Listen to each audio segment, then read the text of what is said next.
बनाने का तरीका याद है? ठीक है, भूले तो नहीं हो? क्या बात है।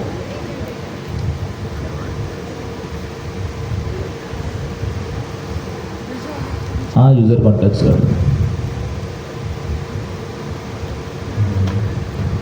हमारे पास यूज़र टाइप कर दो, सिंपल, बस और कुछ नहीं करना। User type equal to str, ठीक है। अब इससे हम एक ऑब्जेक्ट बनाएंगे और उस ऑब्जेक्ट को एज अ कॉन्टेक्स्ट पास कर देंगे। सबसे पहले कंडीशन लगा लेते हैं ना हम लोग कस्टमर सपोर्ट डायनेमिक इंस्ट्रक्शन के अंदर।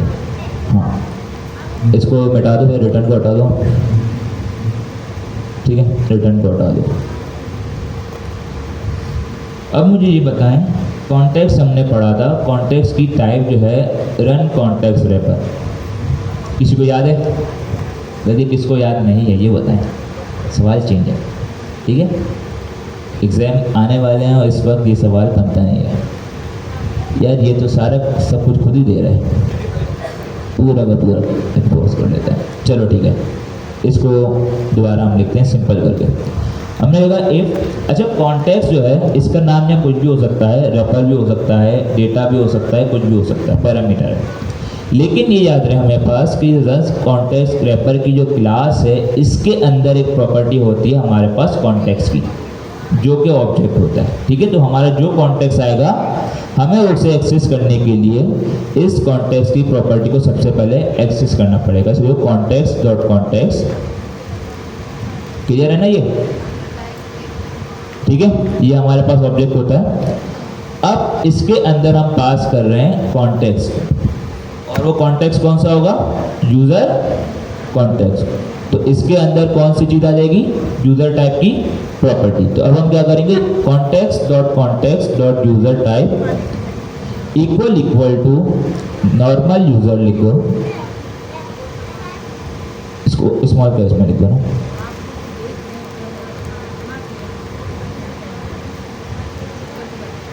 हाँ ये कर लो, बना नहीं, ठीक है। तो फिर हमारे पास सिंपल लगाओ कि you are customer support agent, you should answer the question, ठीक है। क्या कह रहा है? You are the customer support agent, you should answer the question, very simple way, ठीक है, सही है। मतलब नॉर्मल यूजर आएगा तो उसको सिंपल।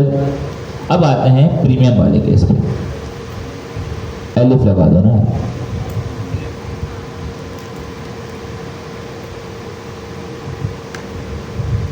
अब इसको कर दो प्रीमियम वाले पे, एलिफ में कंडीशन तो लगाओ।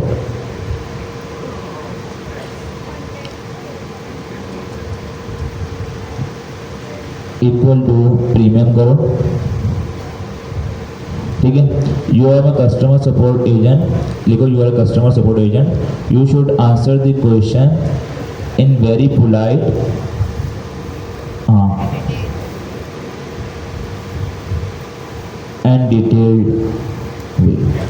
और ये भी लिख दो कि also say thank you, welcome, also use thank you and welcome phrases etcetera, ठीक है। बाकी वो खुद कर लेगा, ये मस्का मारेगा ना उसको, यार प्रीमियम यूज़र है तो, वरना भाग जाएगा तो क्या करेगा, बिजनेस गया, ठीक है।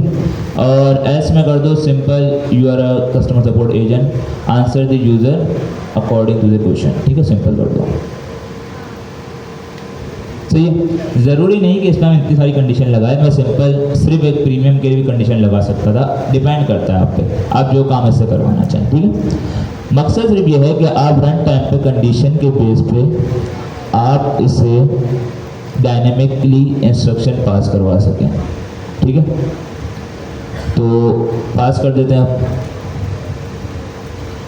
मैं यहाँ पर लिख रहा हूँ इंस्ट्रक्शन और मैं इसे पास कर दूंगा डायनेमिक इंस्ट्रक्शन। याद रहे, आपने देखा होगा एसडीके के अंदर कहीं भी हम कोई फंक्शन पास कर रहे हैं तो उसे उसी वक्त कॉल नहीं कर रहे, हम फंक्शन पास करते हैं, इसे कहते हैं फंक्शन का रेफरेंस पास करना, ठीक है। ये एसडीके खुद से कॉल करता है जब उसे ज़रूरत पड़ती है, ठीक है। अब चलाते हैं, और चलाने के साथ साथ नीचे जो हमारे पास रनर के अंदर है, रिज़ल्ट तो हमने प्रिंट करवा दिया नीचे, रिज़ल्ट के साथ साथ फाइनल और लास्ट एजेंट कॉन्टेक्स्ट पहले से पास करें,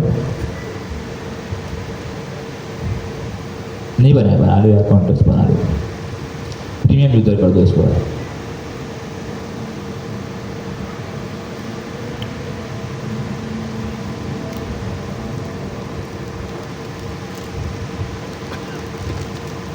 ठीक है, अब इसे पास कर दो। अच्छा एक और चीज़ है यहाँ पर मैं जब रन सिंक कर रहा हूँ तो मैंने यहाँ पर स्टार्टिंग एजेंट और इनपुट की जो आर्ग्यूमेंट है वो भी पास नहीं किया।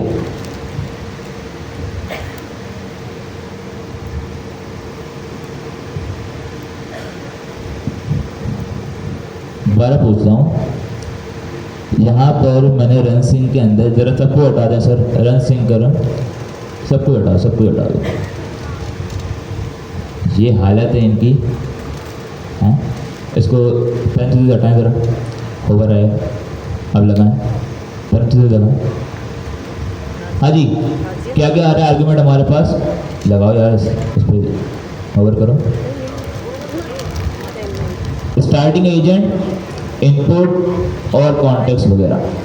हमने स्टार्टिंग एजेंट और जो इनपुट है उसकी आर्ग्यूमेंट तो पास किया नहीं, जब कॉन्टेक्स्ट में हम पास कर रहे हैं, क्या बजा दे जी, डायनेमिकली कर रहा है। ये मैं बता चुका हूँ, मुझे याद पड़ता है। ये हमारे पास क्या होते हैं, पोजिशनल आर्ग्यूमेंट्स। पोजिशनल आर्ग्यूमेंट्स का मतलब ये है कि जो हमारे पास आर्ग्यूमेंट पोजिशनल होगा, इसका मतलब ये है कि ज़रूरी नहीं कि आप उसकी जो आर्ग्यूमेंट है उसकी प्रॉपर्टी दें, आप उसी सेम पोजीशन पे अगर आप उसकी वैल्यू पास करेंगे तो वो उसे कंसिडर कर लेगा। लाइक हमारे पास अगर हम दोबारा इसे करें, सर दोबारा करें, हटाएं और लगाएं, ठीक है, पैरेंथेसिस लगाएं, पैरेंथेसिस। पहले नंबर पे हमारे पास आता है स्टार्टिंग एजेंट। हमने स्टार्टिंग एजेंट की जगह पे हमारा एजेंट पास कर दिया, उसने कंसीडर कर लिया starting agent equal to agent, ठीक है, हमारा एजेंट। इसके बाद दूसरा हमारे पास आर्गुमेंट था इनपुट का, इनपुट की जगह हमने डायरेक्ट इनपुट पास कर दिया। लेकिन इसके बाद देखा जाए कॉन्टेक्स्ट से पहले एक आ रहा है स्टैटिक। क्या आ रहा है, सब बोलो, क्या आ रहा है, स्टैटिक। इस स्टैटिक का मतलब क्या है, इससे पीछे, इससे पहले जितने भी हमारे पास आर्ग्यूमेंट्स होंगे वो सारे पोजिशनल होंगे, और इसके आगे जितने भी होंगे वो सारे कीवर्ड आर्ग्यूमेंट होंगे, ठीक है। तो इसी वजह से हम लोग इन दोनों के साथ हमारे पास नेम पास नहीं करते प्रॉपर्टी का। और लेकिन इसके बाद जितने भी आएंगे हमारे पास, चाहे वो कॉन्टेक्स्ट हो, चाहे वो मॉडल सेटिंग्स हो, चाहे वो रन कॉन्फ़िग हो, सारे के सारे में हम लोग की वैल्यू पेयर के अंदर पास करते हैं, सरफ पास करते हैं।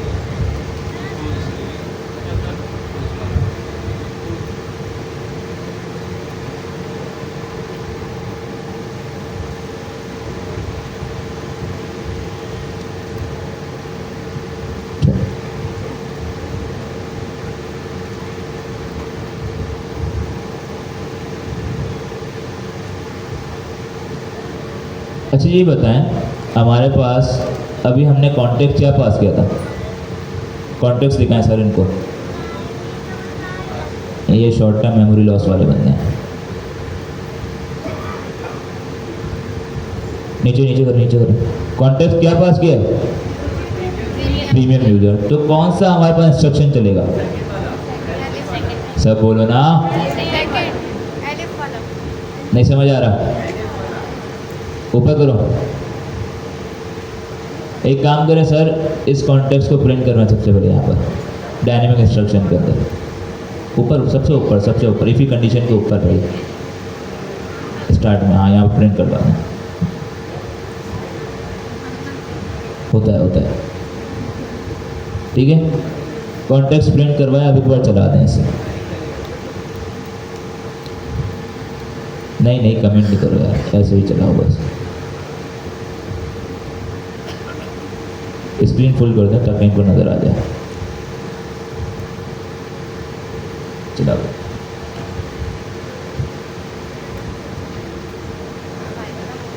क्या हुआ, hello I am doing great, और इसने उसे एग्जीक्यूट नहीं किया प्रिंट को, सही नहीं कर रहा होगा, बैकग्राउंड में चला रहा होगा, ठीक है। लेकिन एक काम करते हैं हम लोग, हमें ये मालूम करना है कि कौन सा हमारे पास इंस्ट्रक्शन चल रहा है। तो मुझे ये बताएं, एक हमारे पास तरीका होता है जिसकी मदद से हम ये देख सकते हैं कि हमारा कौन सा एजेंट एग्जीक्यूट हो रहा है लास्ट में। क्या होता है वो?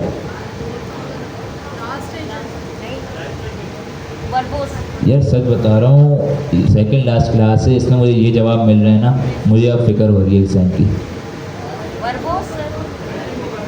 खुदा के बंदो, फाइनल आउटपुट में हमारे पास फाइनल आउटपुट आ जाता है, एक प्रॉपर्टी होती है लास्ट एजेंट की, उसमें हमारे पास आ जाता है कौन सा एजेंट बाद में चल रहा है हमारे पास। हैंड ऑफ में देखा था हमने,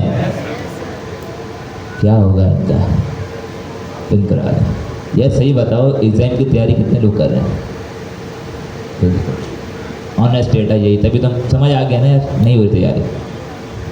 तो मतलब आप लोग चाह रहे हैं कि ये आपका लास्ट क्वार्टर हो, ऐसे ही है? बस बहुत पढ़ लिया, अब नहीं पढ़ा जा रहा हमसे, ठीक है। रिजल्ट डॉट लास्ट एजेंट करें और लास्ट एजेंट के अंदर भी इंस्ट्रक्शन को प्रिंट कर दें। डॉट देखो, रिजल्ट के अंदर लास्ट एजेंट एक प्रॉपर्टी जो कि एक ऑब्जेक्ट है, और उस ऑब्जेक्ट के अंदर एक प्रॉपर्टी है इंस्ट्रक्शन की, तो हम उस इंस्ट्रक्शन को प्रिंट कर रहे हैं। कर दो भाई इंस्ट्रक्शन को, डॉट कर दो ना, ठीक है। अब हम इसे प्रिंट करते हैं। एक काम बताएं, जरा ऊपर जाए सर, कंडीशन पे जाए सबसे पहले डायनेमिक कंडीशन क्या लगी हुई है कि अगर यूजर की टाइप प्रीमियम होगी तो प्रीमियम यूजर वाला हमारे पास इंस्ट्रक्शन आ जाएगा, वरना नॉर्मल आएगा। प्रीमियम यूजर वाला इंस्ट्रक्शन क्या है? You are a customer support agent, you should answer the question in a very polite and detail, ठीक है। अब चलाते हैं इसे हम।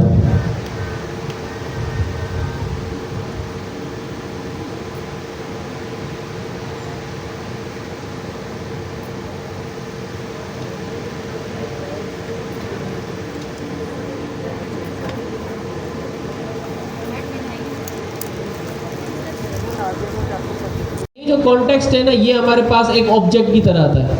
इसके अंदर की अगर मुझे कॉन्टेक्स्ट निकालना हो तो कॉन्टेक्स्ट डॉट कॉन्टेक्स्ट निकालूंगा, उसका जो यूज़र टाइप हो वही निकाला हमने। मैंने यहाँ पर कंडीशन लगाई है, इफ़ अगर यूज़र नॉर्मल यूज़र हो तो आप जो है ना उसे एक नॉर्मल वे में आंसर कर देना।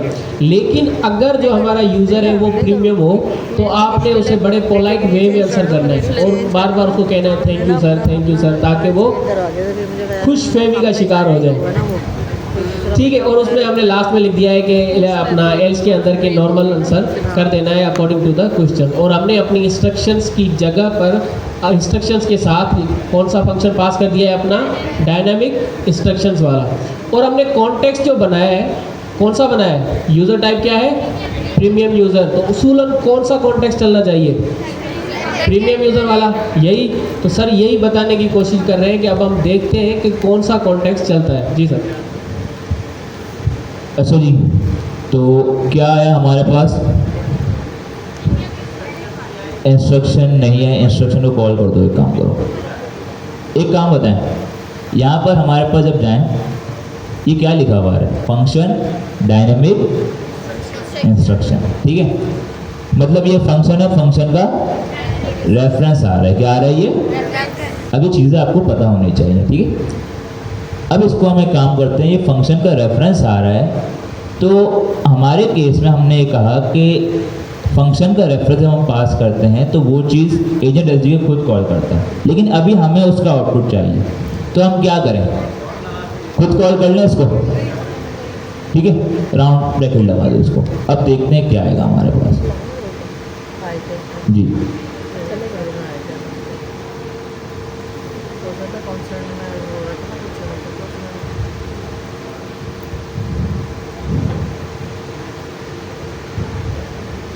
अच्छा जी, क्या हुआ? नहीं, इसमें क्या कह रहा है? तो मिसिंग रिक्वायर्ड पोजीशन आर्गुमेंट, इसको दो जरा, जाओ वहाँ पर आप। इसमें पहला पैरामीटर नीचे जाओ, नीचे नीचे नीचे नीचे आर्गुमेंट दो इसको, हाँ कॉन्टेक्स्ट दो इसको,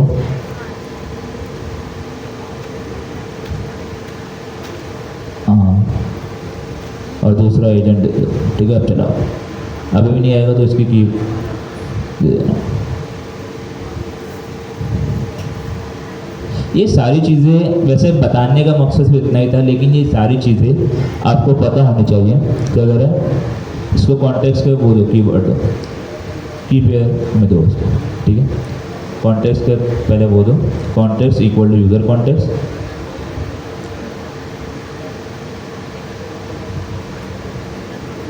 और agent equal to customer agent, ठीक है। अब इंशाल्लाह चल जाएगा। ये सारी चीज़ें बताने का मकसद ये है कि आपको इसी तरीके से थोड़े बहुत एक्सपेरिमेंट करने चाहिए चीज़ों को समझने के लिए, ठीक है। क्योंकि ज़रूरी नहीं जो चीज़ आपको पढ़ाई जा रही है सिर्फ आप उसी को बस पढ़ के रट्टा मार के काम कर लो। अब क्या हुआ भाई, कॉन्टेक्स्ट नहीं जा रहा, कीवर्ड आर्गुमेंट कॉन्टेक्स्ट नहीं जा रहा। जाओ ज़रा इंस्ट्रक्शन पे, डायनेमिक इंस्ट्रक्शन पे जाओ, कॉन्टेक्स्ट CTX कर दो ना इसको। हाँ नहीं, वहाँ पर CTX लिखा है ना यहाँ पर, तो वहाँ नीचे भी CTX पास करो। नहीं, इसके बराबर है की CTX होगी, ठीक है। अब वो फुली चल जाएगा। अब अगर ना चाहिए तो फिर देखते हैं क्या करना है इसका, ठीक है। अब क्या आया, user context attribute has no attribute. अब इसका क्या करना है पता है, अब इसका ये करना है कि इसको आपने एक अदर बनाओ ऑब्जेक्ट, रन कॉन्टेक्स्ट रेफर की क्लास बना के इसको पास करना है। एक ऑब्जेक्ट बनाओ ऊपर, यहाँ पर बनाओ क्लास बनाओ, जी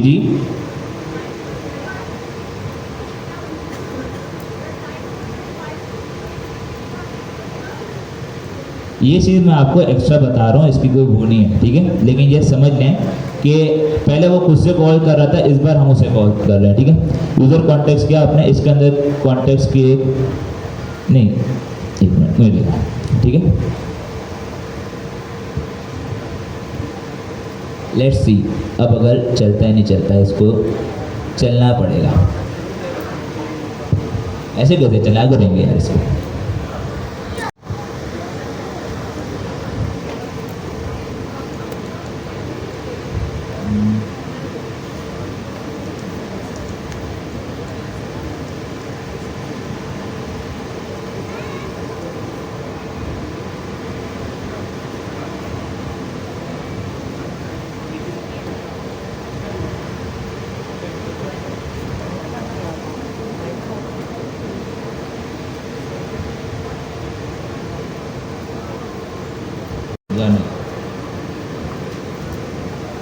लेट्स सी अब देखते हैं चलता नहीं चलता।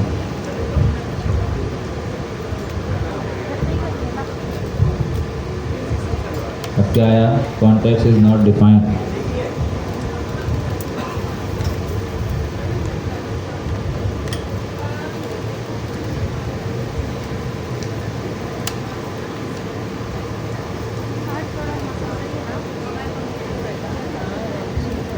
अब क्या हुआ, डिफ ऑब्जेक्ट हमारा एट्रीब्यूट, या तो फिर उस क्लास को इंपोर्ट ही करना मुझे तो तेज अभी देखिए अभी, ठीक है। लेकिन यहाँ पर run context data equal run context.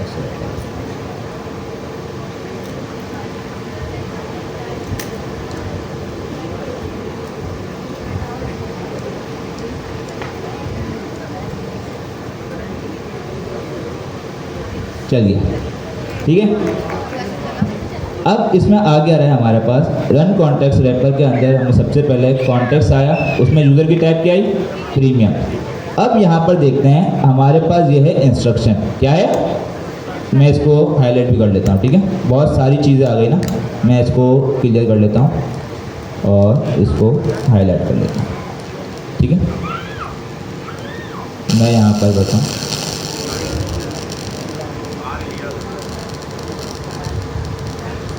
पता है जिसमें है ये। भाई अपना ख्याल खुद रखें।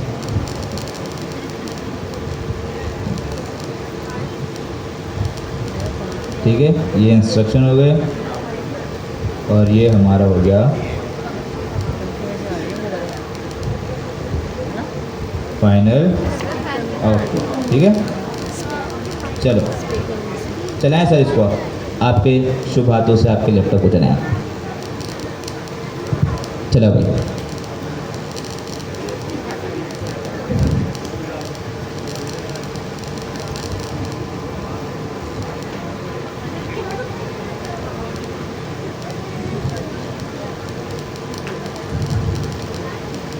अच्छा जी, इंस्ट्रक्शन क्या है हमारे पास? You are a support agent, you should answer the question very polite and detail. ये हमारे पास इंस्ट्रक्शन किसके लिए था? प्रीमियम यूज़र के लिए। तो इसी तरीके से ये अभी हमने खुद इसे चलाया है। सिमिलरली इसी तरीके से जब हमारे पास एसडीके में कोड चलता है तो रन टाइम पर कंडीशन के बेस पे आपके एजेंट को एक डायनेमिक इंस्ट्रक्शन प्रोवाइड हो जाता है, और जब उसे इंस्ट्रक्शन प्रोवाइड होगा तो एजेंट उसी तरीके से बिहेव करेगा। सिंपल इसका ये कॉन्सेप्ट था, समझ आ गया? कोई मसला इसमें? नेक्स्ट टॉपिक की तरफ चलते हैं। नेक्स्ट टॉपिक है हमारे पास क्लोनिंग। जी सर, कोड आपको मिल जाएगा, वैसे इसमें कोई इतनी वो नहीं है, ये जो हमने ये लिखा हुआ वैसे भी यहाँ पर, ठीक है, लेकिन कोड आपको इंशाल्लाह प्रोवाइड कर दिया जाएगा। नेक्स्ट हमारे पास चलते हैं क्लोनिंग के कॉन्सेप्ट पे। कितने लोगों ने नाम सुना है, प्लीज बताएं? चलो अच्छी बात है, नाम सुना है। कितने लोगों ने पढ़ा है? चलो वो कम है। कितने लोगों ने पढ़ा है? हाँ, कितने लोगों ने इम्प्लीमेंट किया? देखो, ये आवाम की ताकत कम होती रहती है। कोड आपको सर नहीं प्रोवाइड कर देंगे, और कुछ सर क्लास से कंटेंट की फिक्र करें, कोड का टेंशन ना लेगा, ठीक है? हाँ, बाद में अगर देख के भी आपको करना पड़े ना, तो ये थोड़ी एक चीज़ है, ये ध्यान में रखिएगा, ठीक है? कोड समझने एक बार, कोड कोई काम नहीं आएगा आपको, ये सिर्फ डेमो कोड है, ठीक है? अच्छा जी, क्लोनिंग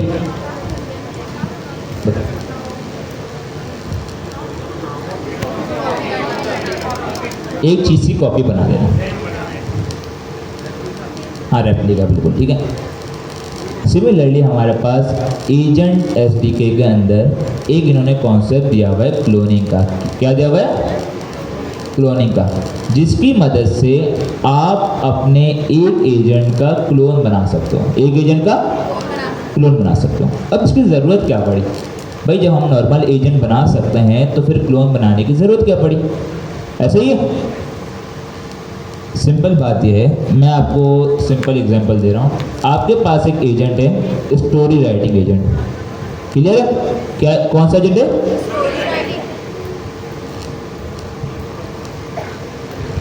स्टोरी राइटर एजेंट।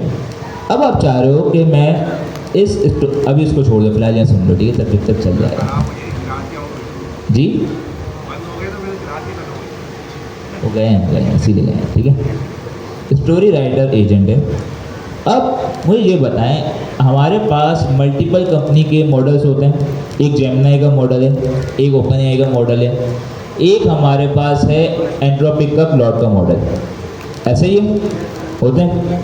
अब मैं चाह रहा हूँ कि मैं एक एजेंट बनाऊँ और बेसिकली मेरे पास 3 एजेंट हो, लेकिन तीनों एजेंट एक ही काम कर रहे हो, तीनों के तीनों मेरे पास स्टोरी राइटिंग का काम कर रहे हो।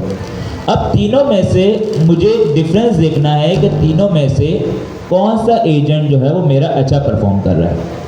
अब नॉर्मल यूज़ केस क्या होगा कि मैं तीनों एजेंट को बारी बारी बनाऊंगा। ऐसे ही मैंने एक एजेंट बनाया, उसमें इंस्ट्रक्शन दिया, उसमें मॉडल लिखा, उसका नाम दिया, सारी चीज़ें सारे एजेंट में सेम होंगी, सिर्फ एक फील्ड डिफरेंट होगी, और वो क्या होगी?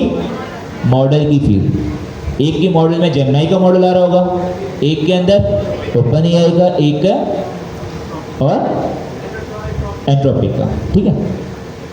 मैं चाह रहा हूँ कि मैं इतनी ज़्यादा जो एफर्ट्स ना करूँ, मेरे पास कोई ऐसी चीज़ हो कि जिससे मैं एक ही एजेंट बनाऊँ और उसके ज़रिए ही मैं उसकी कोई कॉपी वगैरह बना के या मतलब काम करके तुम्हें दोबारा रीराइटिंग की ज़रूरत ना पड़े।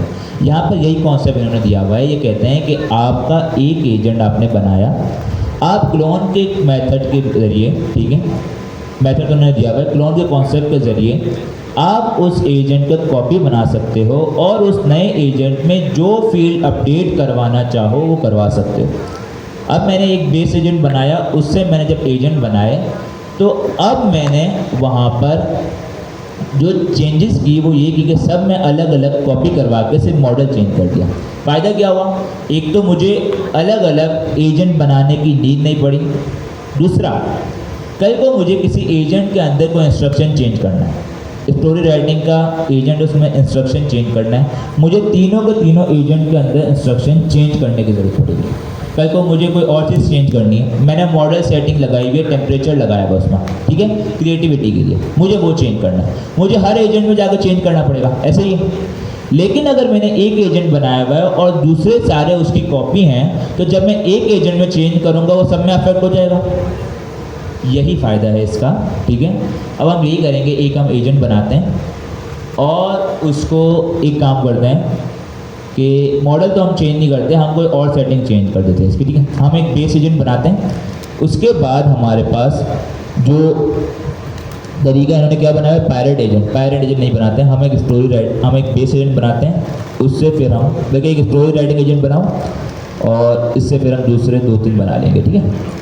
नया हमारे पास बना दो, क्लोनिंग कर लो, ठीक है, कॉन्फ़िग ना कर लो, ठीक है। सर स्टार्ट से एक एजेंट बना लें, लेकिन ये आपको बताएंगे क्या करना है।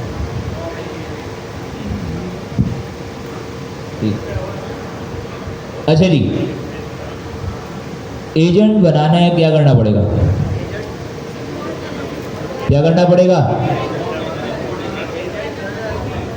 ठीक है सर ने बोर्ड तो कर लिया, टाइम बजा लिया। एजेंट का नाम दे और क्या बना ले, इंस्टेंस बना ले, मतलब एजेंट को बना लेते। सर स्टोरी राइटिंग एजेंट बनाओ, स्टोरी राइटर एजेंट बंद करो, इसका नाम बंद करो, हाँ स्टोरी राइटर एजेंट बंद कर दो, ठीक है। अब इसको नाम दे दो, इंस्ट्रक्शन दे दो, ठीक है, हर चीज़ सेम दे दें इसको।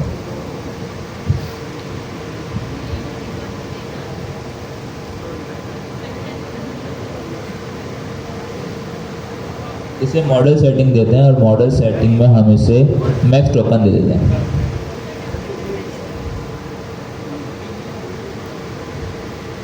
मॉडल सेटिंग के अंदर रहेगा ना,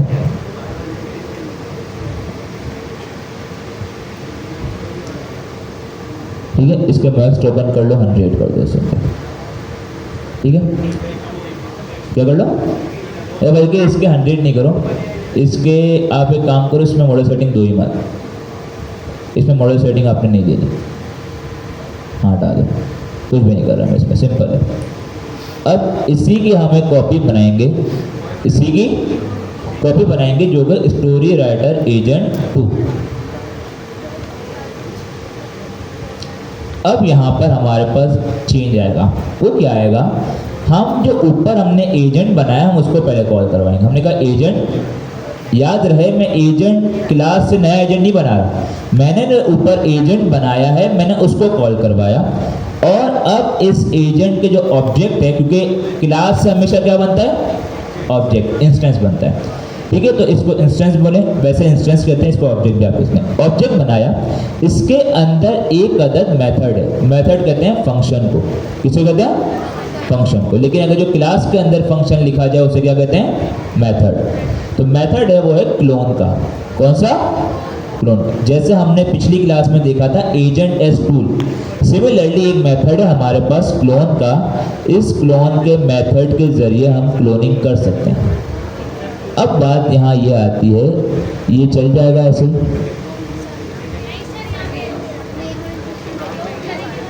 क्या करना पड़ेगा, नेम और इंस्ट्रक्शन पास करेंगे। अच्छा एक काम करते हैं हम लोग, सिंपल अभी चलाना नहीं हमने, नीचे करें सर, यहाँ पर दोनों के इंस्टेंस को प्रिंट करवाते हैं, नीचे करें, पहले एजेंट 1 को प्रिंट करवाएं, उसके हाँ एजेंट नंबर 1, इसके नीचे एजेंट नंबर 2। मैं यहाँ पर चला नहीं रहा, मैंने सिंपल एजेंट के इंस्टेंस को प्रिंट करवाया। अब ज़रा इसे चलाएं, क्या कर रहा है ये। अजान हो रही है, अजान के बाद देखते हैं। दोनों को प्रिंट करवाया। सबसे पहले है एजेंट 1। एजेंट 1 के अंदर हमारे पास सारी चीज़ें आ रही हैं जो हमने दी थी, ऐसा ही है, आया ना? ठीक है। अब देखते हैं एजेंट 2।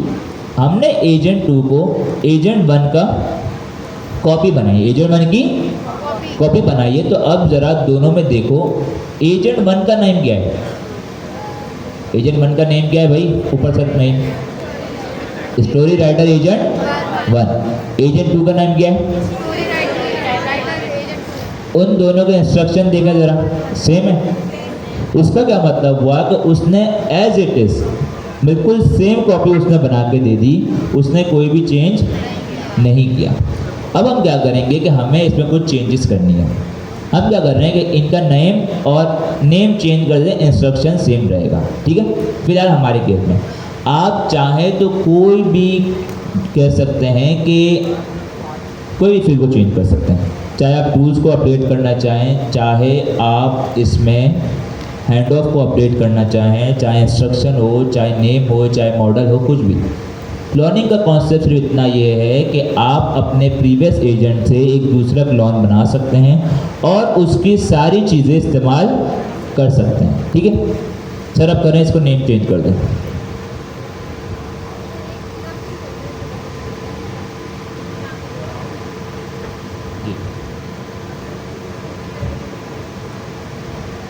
कर दें, चले इसको चेंज भी कर दिया, जो भी। अब इसे दोबारा चलाएं।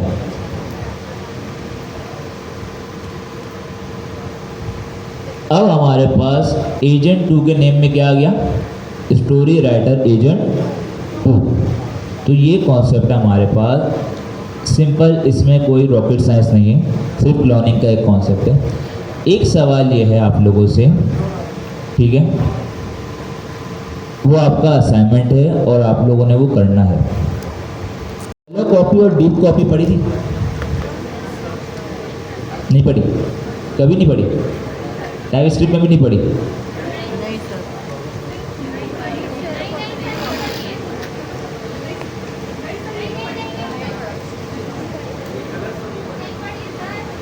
अगर ये प्रूव करवा दिया गया कि नहीं, कितने लोग नहीं पढ़ने वाले? शैलो कॉपी डीप कॉपी नहीं पढ़ी कभी भी? क्या कह रहा है? सही है, खाने पीने की बात हो रही है यहाँ पर। डीप फ्राई कहीं आप लोग ना हो जाए एग्जाम देते देते, अगर यही हरकतें नहीं तो खैर क्या ही कर सकते हैं। मैं तो असाइनमेंट देने वाला था, लेकिन या तो दे दें असाइनमेंट। अच्छा सिंपल बता रहा हूँ, कोई मसले की बात नहीं है, टेंशन ना लो यार। शैलो कॉपी और डीप कॉपी का कॉन्सेप्ट ये होता है, pass by value, pass by reference, पता है? हाँ पता है, वो पता है क्या होता है जी? हाँ पता है, तो ऐसे कहा था जैसे कि बस यही अभी आगे बताएंगे।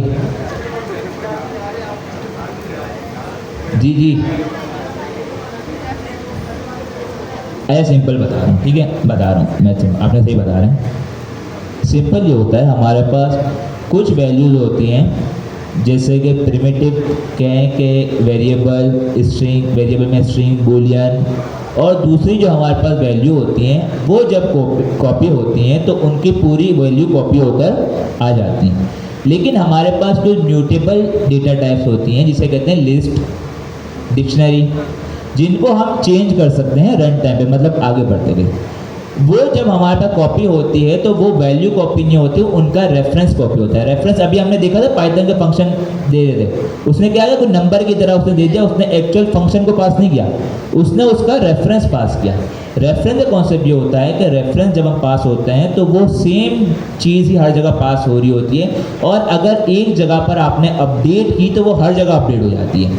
तो पास बाय वैल्यू और पास बाय रेफरेंस का कॉन्सेप्ट ये होता है कि जो वैल्यूज़ आपकी पास बाय वैल्यू होती है उसको जब चेंज करते हैं तो वो अपने एक्चुअल वैल्यू को अफेक्ट नहीं करते। जबकि पास बाय रेफरेंस अगर आपने किसी में पास किया, लाइक मैंने एक एजेंट के अंदर मैंने डिक्शनरी या लिस्ट पास की, मैंने उसको कॉपी करके दूसरे में पास किया और उसको अपडेट किया, तो वो मेरे पास पेरेंट वाले में भी अपडेट हो जाएगा।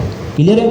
इसमें आता है हमारे पास शैलो कॉपी, डीप कॉपी का कॉन्सेप्ट। शैलो कॉपी में ये होता है कि नॉर्मल जो हमने बिहेवियर बताया कि हमारे पास जब कोई वैल्यू लाइक बूलियन हो, इंटीजर हो, नम हो, मतलब इम्यूटेबल मतलब जो चेंज ना हो सके, वो डेटा टाइप अगर हम पास करते हैं, कॉपी करते हैं, तो उनकी वैल्यू कॉपी हो जाती है। जबकि म्यूटेबल डेटा टाइप जब कॉपी करते हैं तो उनका रेफरेंस पास होता है। और अगर आपने रेफरेंस मतलब उसकी वैल्यू को कहीं पर भी अपडेट किया, लाइक लिस्ट में हम अपेंड करवाते हैं, तो आप उसके एक्चुअल जो वैल्यू होगी उसको अपडेट करवा रहे होंगे। तो ये होती है शैलो कॉपी। डीप कॉपी ये होती है कि हमारे पास ये जो वैल्यूज़ आ रही हैं लिस्ट और डिक्शनरी, जो हम कह रहे हैं रेफरेंस पास होती है, हम इसको भी कॉपी बना के पास करते हैं, इसका रेफरेंस पास नहीं करते। ठीक है? तो अब आपका असाइनमेंट ये है कि ये हमारे पास जो SDK है, इसके अंदर हम एजेंट बनाते हैं। तो एजेंट में हम लिस्ट पास करते हैं, टूल की लिस्ट पास करते हैं, हाँ या ना? हैंड ऑफ की लिस्ट पास करते हैं। ठीक है? तो अब क्वेश्चन ये है कि यहाँ पर जो क्लोन कर रहा है, ये क्लोन शैलो कॉपी कर रहा है, डीप कॉपी कर रहा है? क्या कर रहा है? डीप कॉपी कर रहा है, शैलो कॉपी? कितने लोग हैं शैलो कॉपी कर रहे हैं? शैलो कॉपी क्या होती है? सिंपल बिहेवियर होता है कि जब आप लोग कोई लिस्ट या डिक्शनरी वगैरह जो कि म्यूटेबल होते हैं, म्यूटेबल मतलब चेंज हो सके, उनको जब आप कॉपी करवा के पास करते हैं तो उनका एक्चुअल रेफरेंस पास होता है। और जिस आपने ऑब्जेक्ट में उसको कॉपी किया होता है, वहाँ पर अगर आप अपडेट करेंगे तो जो एक्चुअल ऑब्जेक्ट है जहाँ पर आपने बनाया है वो भी अपडेट हो जाएगा। ठीक है? ये शैलो कॉपी है। डीप कॉपी ये होता है कि हमारे पास उन दोनों की भी कॉपी बन के जाती है। तो अगर आपने चाइल्ड में उसको कॉपी करके भेजा और वहाँ पर अपडेट किया तो पेरेंट वाला अफेक्ट नहीं करेगा। ठीक है? अब ये क्या कर रहा है यहाँ पर? कितने कर रहे हैं शैलो कॉपी, कितने कर रहे हैं डीप कॉपी? कितने डीप कॉपी वाले हैं? चलो अभी ये काम अभी बंद कर जाएगा। सर एक काम करें, दो हमारे पास टूल बनाए, एक बनाए वेदर का, एक बनाए सम का। याद हो गए इनको दो एजेंट टूल? ठीक है? वैसे ये चीज़ बता रहा हूँ ना, एक चीज़ ध्यान में रख लिया करें, जब क्लास में कोई चीज़ बताई जा रही है तो क्या पता वो इम्पोर्टेंट हो, तो चीज़ें सुन लिया करें और समझ लिया करें, ताकि वो काम आ सकते हैं। कुछ भी बना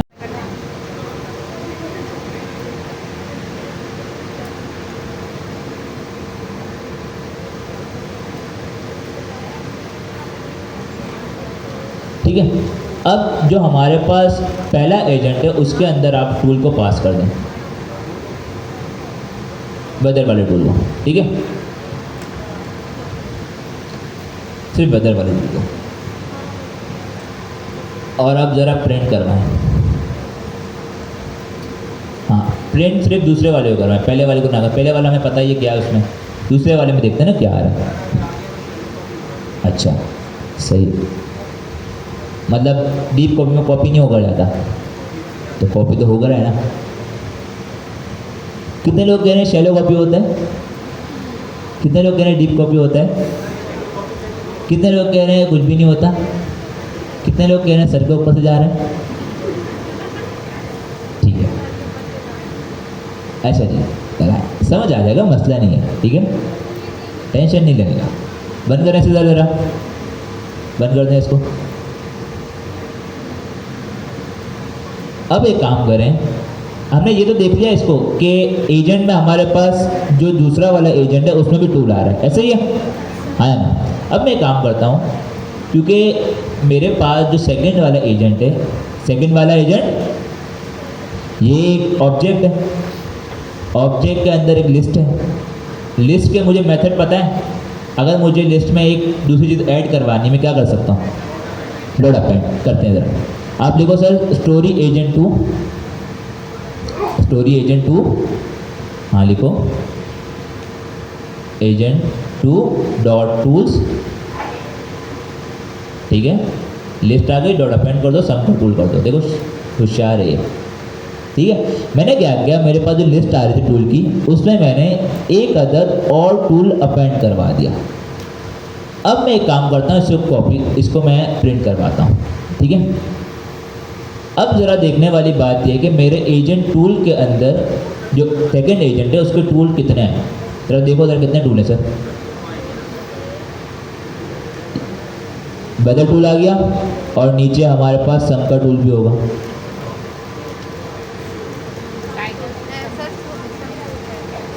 हमारे पास ऊपर होगा, ऊपर होगा, ऊपर होगा, ऊपर करो,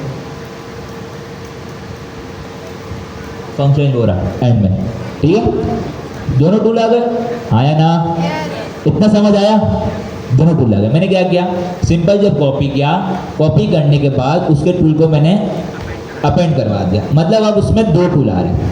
अब मैं एक काम करता हूँ, मैंने अपेंड किस में करवाया, सेकंड वाले में, मैं प्रिंट करवाता हूँ पहला वाला, प्रिंट करवाया पहला वाला, सेकंड वाले को छोड़ दें। याद रहे प्रिंट कौन सा हो रहा है, मैंने अपडेट किसको किया है, सेकंड वाले को, प्रिंट करवाया पहला वाला। आना नहीं चाहिए, क्यों, एसडीके के ये फीचर आपने तो नहीं बनाया, क्या हुआ, नहीं आएगा, आ गया, हाईलाइट करो ना। क्यों आया, क्योंकि यहाँ पर कॉन्सेप्ट हो रहा है शैलो कॉपी का। अभी मैंने पूछा था शैलो कॉपी हो रही है, डीप कॉपी हो रही है, समझ आया क्या हो रहा है यहाँ पर, शैलो कॉपी हो रही है अप्लाई। शैलो कॉपी में ये होगा कि जब आपने उससे लिस्ट पास की, कोई ऐसी म्यूटेबल डेटा टाइप पास की और उसमें अगर आपने कोई छेड़खानी कर ली आगे जाके, तो वो एक्चुअल जो हमारे पास उसकी वैल्यू होगी उसको भी डेटा टाइप को, उसकी वैल्यू को अपडेट कर देता है। समझ आया, क्योंकि वो उसकी कॉपी थी। कॉपी का मतलब क्या है, शैलो कॉपी और डीप कॉपी। शैलो कॉपी में ये होता है कि जब आप कॉपी बनाते हैं उसमें लिस्ट और डिक्शनरी जो पास होती हैं उनका रेफरेंस पास होता है, ठीक है। अगर आप उसको अपडेट कहीं भी कर दो, जहाँ पर भी वो इस्तेमाल हो रही है वहीं पर कर दो, जितनी जगह वो यूज़ हो रही है सब में अपडेट हो जाएगी। जबकि डीप कॉपी में ये होता है, आपने जब इसकी कॉपी बनाई तो दूसरा जब इसी कॉपी को इस्तेमाल करेगा तो वो एज अ वैल्यू जाएगी, रेफरेंस नहीं जाएगी, मतलब वो एक हार्ड कोडेड जाएगी। अब आप उसे कहीं भी अपडेट करो, एक्चुअल पे कोई फ़र्क नहीं पड़ता। यहाँ शैलो कॉपी अप्लाई हो रही है, तो यहाँ जब आपने उसको अपडेट किया सेकंड वाले उसमें, क्योंकि वो पुराने वाले की कॉपी थी, तो वो आपने जब उसे अपडेट किया तो उसने उसके रेफरेंस को अपडेट कर दिया। जब उसे अपडेट किया तो उसने पहले वाले को भी अपडेट कर लिया। अगर ये इतना समझना है तो इतना समझ लो कि ये शैलो कॉपी अप्लाई हो रही है, ठीक है जी। क्यों करना है, जब वो शैलो कॉपी दे ही रहा है तो हम डीप कॉपी क्यों अप्लाई करें, कर दिया ना, पता चल गया ना। हमें तो ये मालूम करना था कि शैलो कॉपी और डीप कॉपी हो रही है। अब मैं इसको एक्सटर्नल लाइब्रेरी बुला के फिर इसको मैं ज़बरदस्ती करवाऊँ, फ़ायदा क्या है, हमें बिहेवियर चाहिए था ना, ठीक है। अच्छा जी, समझ आ गया जी, डिफ़ॉल्ट ही होता है। सिंपल ये कॉन्सेप्ट समझें कि शैलो कॉपी के अंदर जब यहाँ पर शैलो कॉपी हो रही है, क्या हो रही है, सब बोलो क्या हो रही है, शैलो कॉपी। और शैलो कॉपी की पहचान ये है कि शैलो कॉपी में जब आप लोग कोई लिस्ट या डिक्शनरी, ये होते हैं म्यूटेबल टाइप, जिनमें आप ऐड अपेंड वगैरह के मेथड चला सकते हो, ठीक है। ये जब पास करेंगे तो जब आप चाइल्ड में अपडेट करेंगे तो वो पेरेंट में भी अपडेट हो जाएगा, ठीक है, या पेरेंट में अपडेट करेंगे तो चाइल्ड में, मतलब कहीं भी अगर आपने उससे अपडेट किया, क्या किया, अपडेट किया, तो वो हर जगह अपडेट हो जाएगा। सही है जी, जी क्या हुआ, डेटा इम्यूटेबल होता नहीं करेगा। इम्यूटेबल डेटा टाइप हमारे पास स्ट्रिंग, नंबर, नेम वगैरह जो हमने पास की। हमने जब नेम को जब चेंज किया सेकंड एजेंट में, क्या पुराने वाले एजेंट में चेंज हुआ, क्योंकि वो इम्यूटेबल है। समझ आ गया, ठीक है, शुक्र है।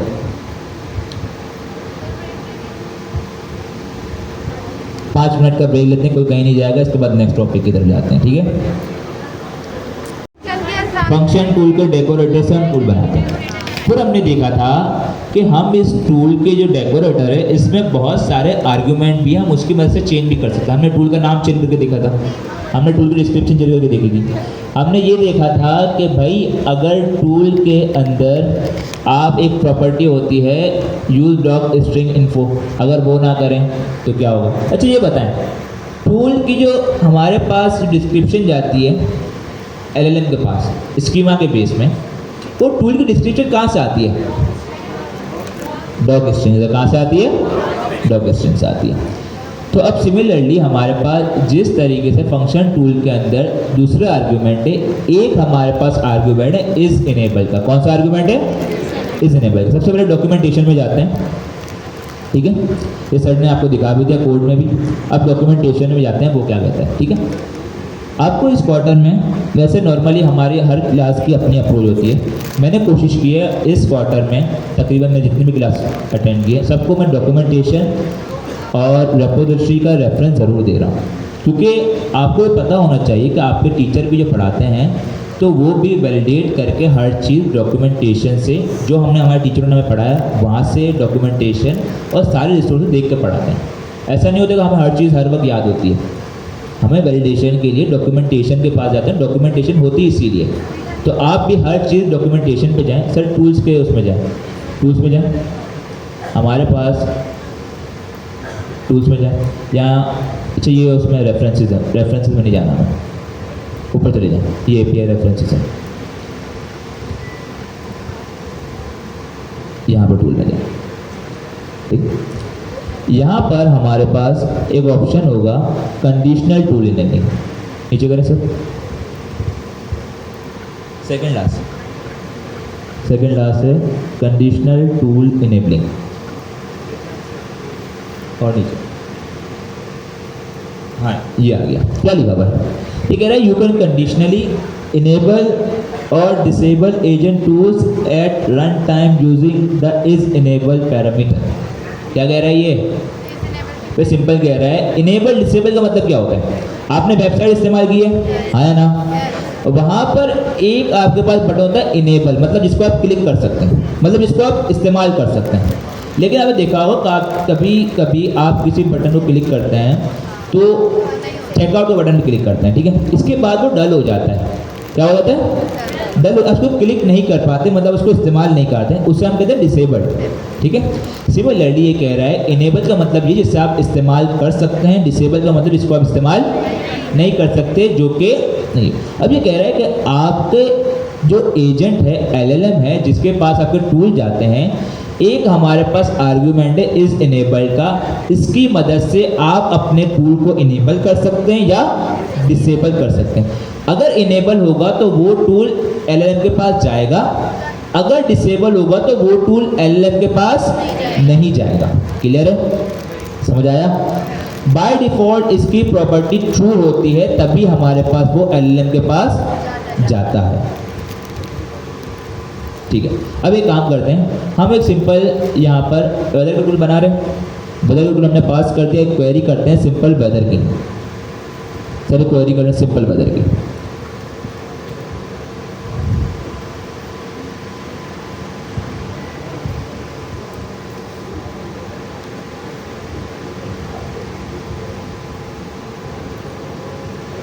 ऐड हटा दो, ठीक है। अब हम क्वेरी करते हैं और फिर देखते हैं क्या होता है।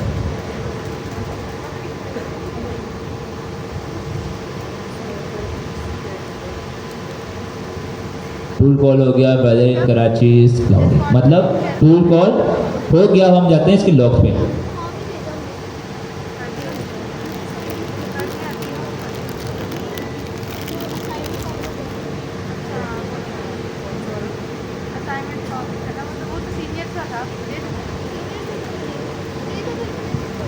अब क्या हुआ हमारे पास, मतलब LLM ने टूल कॉल कर लिया, आया ना, करा, ठीक है। वर्बोस चला दे सर, यही देख लेते हैं कि LLM के पास टूल गया है नहीं गया, ठीक है ना। चलाओ ऊपर करें, हाँ जी, टूल्स के अंदर स्कीमा जा रहा है, मतलब LLM के पास टूल गया, ठीक है। अब एक काम करते हैं, इसको डिसेबल कर देते हैं, ठीक है। अभी एलएलएम के पास टूल जा रहा था, आया ना, इसको डिसेबल करते हैं। हमने यहाँ पर कॉल किया इस फंक्शन को, इसके अंदर एक प्रॉपर्टी हमारे पास आर्ग्यूमेंट है इज इनेबल्ड का, इसे कर देते हैं फॉल्स। बाय डिफॉल्ट क्या होता है ये ट्रू, इसे करते हैं फॉल्स। करो सर फॉल्स करो, अब चला। अब देखते हैं क्या होता है। सबसे पहले आते हैं आउटपुट, पहलू क्या पहले आउटपुट। आउटपुट में क्या दिया इसने,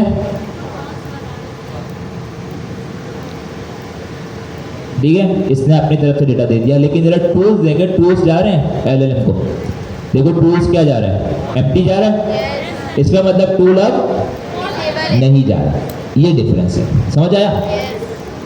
अब कौन सवाल है, एक काम करें सर, इसको इनेबल करें, इनेबल कर दें, ट्रू कर दें, ठीक है। अच्छा अभी ये जवाब दे रहे को दोबारा इसको चलाएं, डिसेबल और फॉल्स करके चलाएं, ये जवाब ना दें तब करें, ठीक है। जवाब वैसे नहीं देता ना, अब देखते हैं जवाब देगा नहीं देगा। करंटली पूछना था ना, पढ़ते पता नहीं कराची, करंटली पूछे, हाँ सही है, इसने जवाब नहीं दिया, नहीं दिया इसने जवाब, क्योंकि इसके पास बदल का टूल नहीं जा रहा। अब एक काम करते हैं, इसको इनेबल करें, हाँ इनेबल कर दें, और मॉडल सेटिंग में वहाँ पर जाएँ, एजेंट में जाएँ, मॉडल सेटिंग में टूल चॉइस को कर दें नन। ऐसे कैसे, इतना हलवा समझाया गया हैं, थोड़ा तड़का तो लगना चाहिए ना, कराची वाले से कर दें टूल चॉइस को नन। अब मुझे बताएं क्या होगा। सबसे पहले ये बताएं, टूल कॉल होगा, हाँ या ना, कितने लोग कह रहे होगा, टूल कॉल होगा, ठीक है, एक मिनट, टूल कॉल होगा।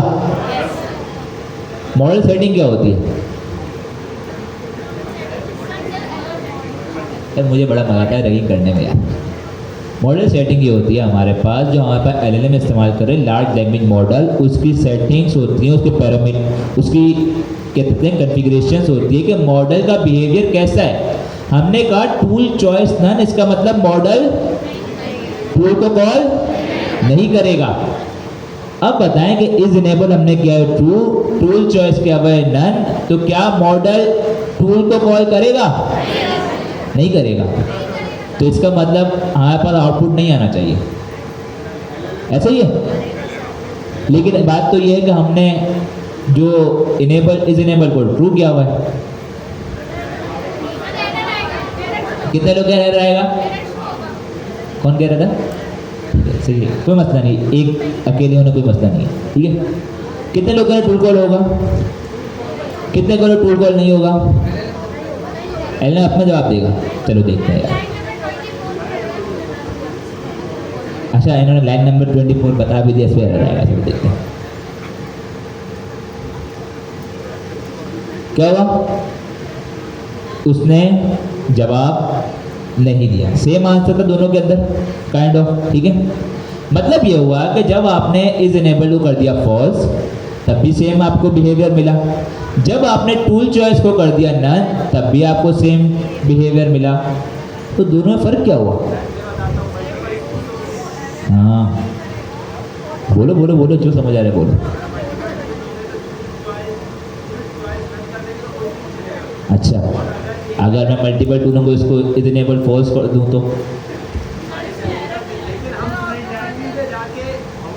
खुदा के बंदो बात को समझा करो, सुना करो। पहले एक बात बताओ, बाय डिफॉल्ट इज इनेबल क्या होता है, इज इनेबल का मतलब क्या होता है कि आपका जो टूल है वो एलएलएम के पास जाएगा, हाँ या ना, ठीक है। बाय डिफॉल्ट क्या होता है, ट्रू। पहले भी क्या था जब हम मॉडल सेटिंग पढ़ते ट्रू।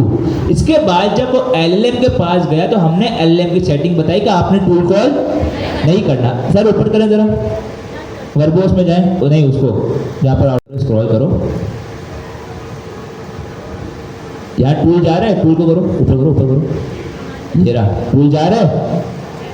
जब हमने टूल चॉइस नन की तब भी एलएलएम में टूल जा रहा है, क्यों, क्योंकि एलएलएम के पास टूल तो जा रहा है। हमने एलएलएम की सेटिंग को अपडेट कर दिया कि अगरचे आपके पास टूल है, आपने टूल को कॉल नहीं करना, लेकिन जब हमने इज इनेबल्ड किया तो अब वो LLM के पास टूल जा ही नहीं रहा।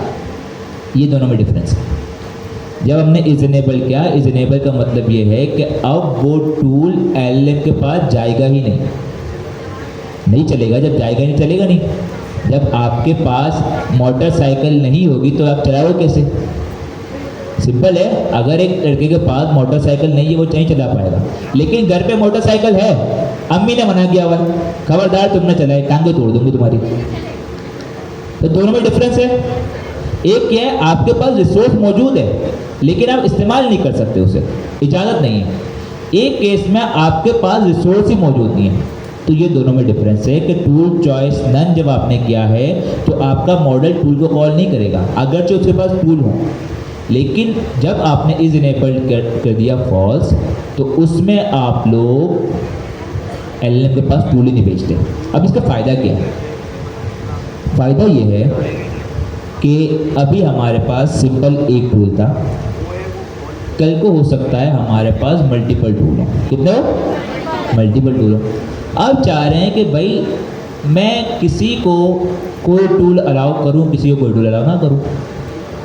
सिमिलरली आपका जवाब सही था, कॉन्सेप्ट सही नहीं था। जवाब तो आपने कहीं सुन लिया होगा, कॉन्सेप्ट तो पता होना चाहिए ना। मैं समझ गया था आप क्या कहना चाह रहे हो, लेकिन ध्यान से मतलब क्या है इसका, हो क्या रहा है, मकसद क्या है? ठीक है, कोई सिंपल है।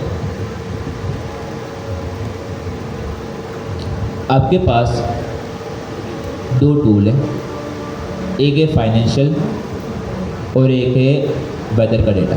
एक है फाइनेंशियल, एक है वेदर का डेटा। अब चाह रहे हो यार मेरे पास यूज़र अगर नॉर्मल हो तो मैं उसको सिर्फ वेदर का डेटा मालूम करने के लिए दूंगा, फाइनेंशियल टूल की उसको परमिशन नहीं है। तो उसमें आप क्या करोगे? अगरचे आप दोनों टूल पास करोगे लेकिन आप फाइनेंशियल वाले को क्या कर दोगे? डिसेबल कर दोगे, इज इनेबल को फॉल्स कर दोगे। तो वहाँ पर हमारे पास इसका यूज़ केस आता है। लेकिन यहाँ पर एक बात आती है कि भाई यहाँ तो हम हार्ड कोडेड कर रहे हैं। जब हम पहले से ही कर देंगे हार्ड कोडेड तो हमें कैसे मालूम कि किस यूज़र के लिए क्या करना है? तो अभी हमने एक चीज़ पढ़ी कि अगर यूज़र के बिहाफ पे या रन टाइम पे कंडीशन के बिहाफ पे आपको कोई चीज़ करवानी होती है तो आप उसका एक अदद फंक्शन बनाते हो, उसमें कॉन्टेक्स्ट मंगवाते हो, कॉन्टेक्स्ट की मदद से आप उसको अपडेट करवाते हो। तो जिस तरीके से यहाँ पर हार्ड कोडेड हम लोग भेज रहे हैं, हार्ड कोडेड भेज रहे हैं हम लोग यहाँ पर डेटा ट्रू और फॉल्स, सिमिलरली हम इस इनेबल में एक फंक्शन पास करवाएंगे। क्या करवाएंगे? फंक्शन पास करवाएंगे और उस फंक्शन के तहत हम रन टाइम पे कंडीशन चेक करवाएंगे कि अगर ये कंडीशन ट्रू होती है तो मेरा टूल इनेबल होगा, अगर कंडीशन फॉल्स होती है तो इनेबल नहीं होगा। समझ आया? ठीक है, अब इम्प्लीमेंटेशन देखते हैं। एक काम करते हैं, अब इसके डॉक्यूमेंटेशन में दोबारा जाते हैं ताकि मैं चाह रहा हूँ आपको पता चले किस तरीके से काम होता है। डॉक्यूमेंटेशन में जाए जरा दोबारा। यहाँ पर इन्होंने इसकी डायनेमिक इम्प्लीमेंटेशन नहीं बताई ना, नहीं बताई। ठीक है, हम नीचे जाते हैं, API रेफरेंसेस में जाए। API रेफरेंसेस नीचे, यहाँ से नीचे स्क्रॉल करें, यहाँ से स्क्रॉल करें।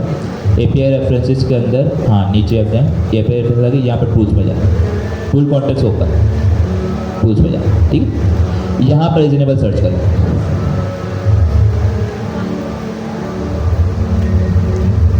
ठीक है, अब जाए जरा रीजनेबल को। अब जरा यहाँ गौर से देखें रीजनेबल को। रीजनेबल लिखा हुआ यहाँ पर, आया ना? यहाँ पर इसकी टाइप डिफाइन की है। पहली टाइप क्या है? बूलियन, ट्रू या फॉल्स। क्लियर है? हार्ड कोड हो गया। दूसरी टाइप क्या आ रही है हमारे पास? कॉलेबल। कॉलेबल क्या होता है? कॉलेबल होता है फंक्शन। क्या होता है? जहाँ पर भी आपके सामने इस कॉलेबल टाइप आ जाए, इसका मतलब ये है कि आपका जो हमारे पास जो टाइप होगी मतलब उसमें फंक्शन भी पास किया जा सकता है। अब बात आती है कॉलेबल तो है, कॉलेबल है और कॉलेबल के अंदर की टाइप क्या है, मतलब उस फंक्शन की अब टाइप क्या है। तो फंक्शन की टाइप बता रहा है कि उसके अंदर हमारे पास दो पैरामीटर होंगे। पहला पैरामीटर होगा कॉन्टेक्स्ट का। रन कॉन्टेक्स्ट रेफर किसकी टाइप है? सब बोलो ना, कॉन्टेक्स्ट। मतलब पहला कौन सा होगा? कॉन्टेक्स्ट। दूसरा है एजेंट बेस, मतलब एजेंट की क्लास। तो एजेंट की टाइप से मतलब क्या आएगा भाई, अगर एक चीज की एजेंट की टाइप हो तो मतलब दूसरा पैरामीटर क्या होगा, एजेंट होगा यार, सिंपल बात है। तो मतलब जो हमारे पास फंक्शन बनेगा उसमें कितनी चीजें होंगी, दो। पैरामीटर कितने होंगे, सब बोलो कितने होंगे, दो। पहला कौन सा, कॉन्टेक्स्ट, पहला टेक्स्ट, दूसरा एजेंट। अब बात आ रही है कि रिटर्न क्या करेगा। तो रिटर्न का दूसरे लाइन में आ रहा है कि मे बी अवेटेबल। अब बात आती है मे बी अवेटेबल क्या है, कौन बताएगा यार, बता दो यार, कोई तो बता दो। सही कहा, मे बी अवेटेबल का मतलब ये है कि ये एसिंक भी हो सकता है और सिंक्रोनस भी हो सकता है। मतलब आप जब ये फंक्शन बनाएंगे इज इनेबल के लिए, डायनेमिक काम करवाने के लिए, तो ये आपका इज इनेबल वाला जो काम है, फंक्शन है, ये एसिंक्रोनस भी हो सकता है उसके ना कोई एपीआई फेच करवा रहा हूँ, हो सकता है कोई आप कॉम्प्लेक्स टास्क करवा, एसिंक्रोनस भी हो सकता है, या फिर ये सिंक्रोनस हो सकता है। और इसकी रिटर्न टाइप क्या होगी, बूल। क्यों, क्योंकि हमारे पास इज इनेबल है जो है, एट दी एंड हमारे पास जो आउटपुट लेता है वो तो ट्रू लेता है या तो फॉल्स लेता है। तो जो हमारा फंक्शन होगा वो भी कंडीशन के बेस पे या तो ट्रू रिटर्न करेगा या तो फॉल्स रिटर्न करेगा। क्लियर है, समझ आ गया। ये तरीका बता रहा हूँ, ऐसे बहुत सारी चीज़ें आप पढ़ेंगे ना डॉक्यूमेंट, तो कभी कभी आपके साथ जरूरी नहीं कि हर चीज़ इंप्लीमेंट करके बताई गई हो। जी, एक फंक्शन बनाया और अब ये लोग बताएंगे कि अभी हमने फंक्शन बनाया, मैं एक सिंपल फंक्शन बना रहा हूँ कंडीशन के लिए, टूल इनेबल कंडीशन उसका नाम हो, कैसे बनेगा वो बोलो।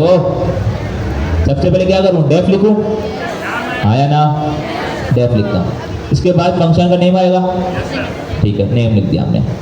कुछ भी नाम हो सकता है भाई, उससे नाम तो नहीं पता ना क्या होना चाहिए, कुछ भी नाम हो सकता है। कितने पैरामीटर आएंगे इसमें, पहला लगाए सर, समझदार है यहाँ के स्टूडेंट।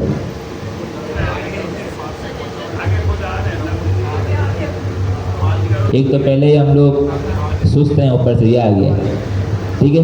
इसके बाद दूसरा पैरामीटर एजेंट भी लगा दिया, ठीक है। रिटर्न टाइप क्या होगी इसकी, बूल लगा दो भाई। इसके बाद अभी फिलहाल मैंने इसको ट्रू रिटर्न करवाया, क्या रिटर्न करवाया, हार्ड कोड, मेरी मर्जी में कुछ भी करवा रहा हूँ। अब इसको पास कर दें सर, समझ आया। फंक्शन के अंदर आप कुछ भी रिटर्न करवा सकते हो, उसके अंदर पैरामीटर जा रहा है कॉन्टेक्स्ट वगैरह, लेकिन मैं इस्तेमाल नहीं कर रहा, मेरी मर्जी, ठीक है। मैंने ट्रू रिटर्न करवा दिया। अब इसे चलाएं सर, अब देखते हैं कि ये फंक्शन, पहले सबसे पहले देखेंगे कि सबसे पहले क्या देखेंगे कि क्या ये टूल एलएम के पास जा रहा है, नहीं जा रहा। टूल चॉइस को हटा दें, ठीक है, हटा दिया, टूल चॉइस को हटा दिया, काम नहीं है उसका, उसे समझाने के लिए बताया था, ठीक है। इज इनेबल क्या है, क्या है इज इनेबल, ट्रू है, मतलब एलएलएम के पास जाएगा, ठीक है, करवाओ।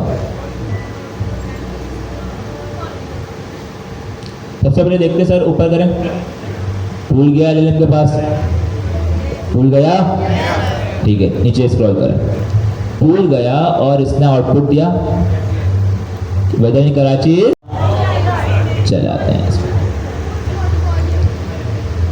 टूल्स क्या हुआ, एम्प्टी, टूल्स क्या थे, सब बोलो क्या थे, सब बोलो ना यार, एम्प्टी थे, ठीक है। आंसर आया, नहीं आया, क्लियर है। अब इसमें थोड़ा और तड़का डालते हैं। अभी हमने सिंपल रिटर्न करवाया ट्रू या फॉल्स, एक कंडीशन लगाते हैं। मैं ये कह रहा हूँ कि अगर मेरे कॉन्टेक्स्ट के अंदर वेदर आए तो मेरा ट्रू इनेबल होना चाहिए। अब मैं दोबारा क्या बनाऊंगा, कॉन्टेक्स्ट, क्या बनाऊंगा, कॉन्टेक्स्ट बना सर। ये फायदा था कॉन्टेक्स्ट का जो हमने पढ़ा था, कॉन्टेक्स्ट आपकी हर जगह इस्तेमाल होगा, ठीक है।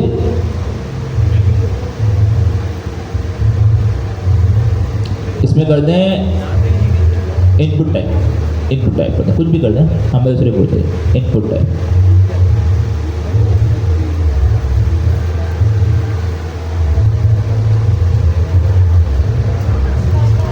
नीचे इसका बनाए,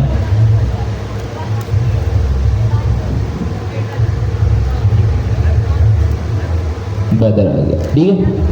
इनपुट टाइप क्या है, इनपुट टाइप क्या है, सब बोलो क्या है, वेदर। हमने इसको पास कर दिया कॉन्टेक्स्ट में।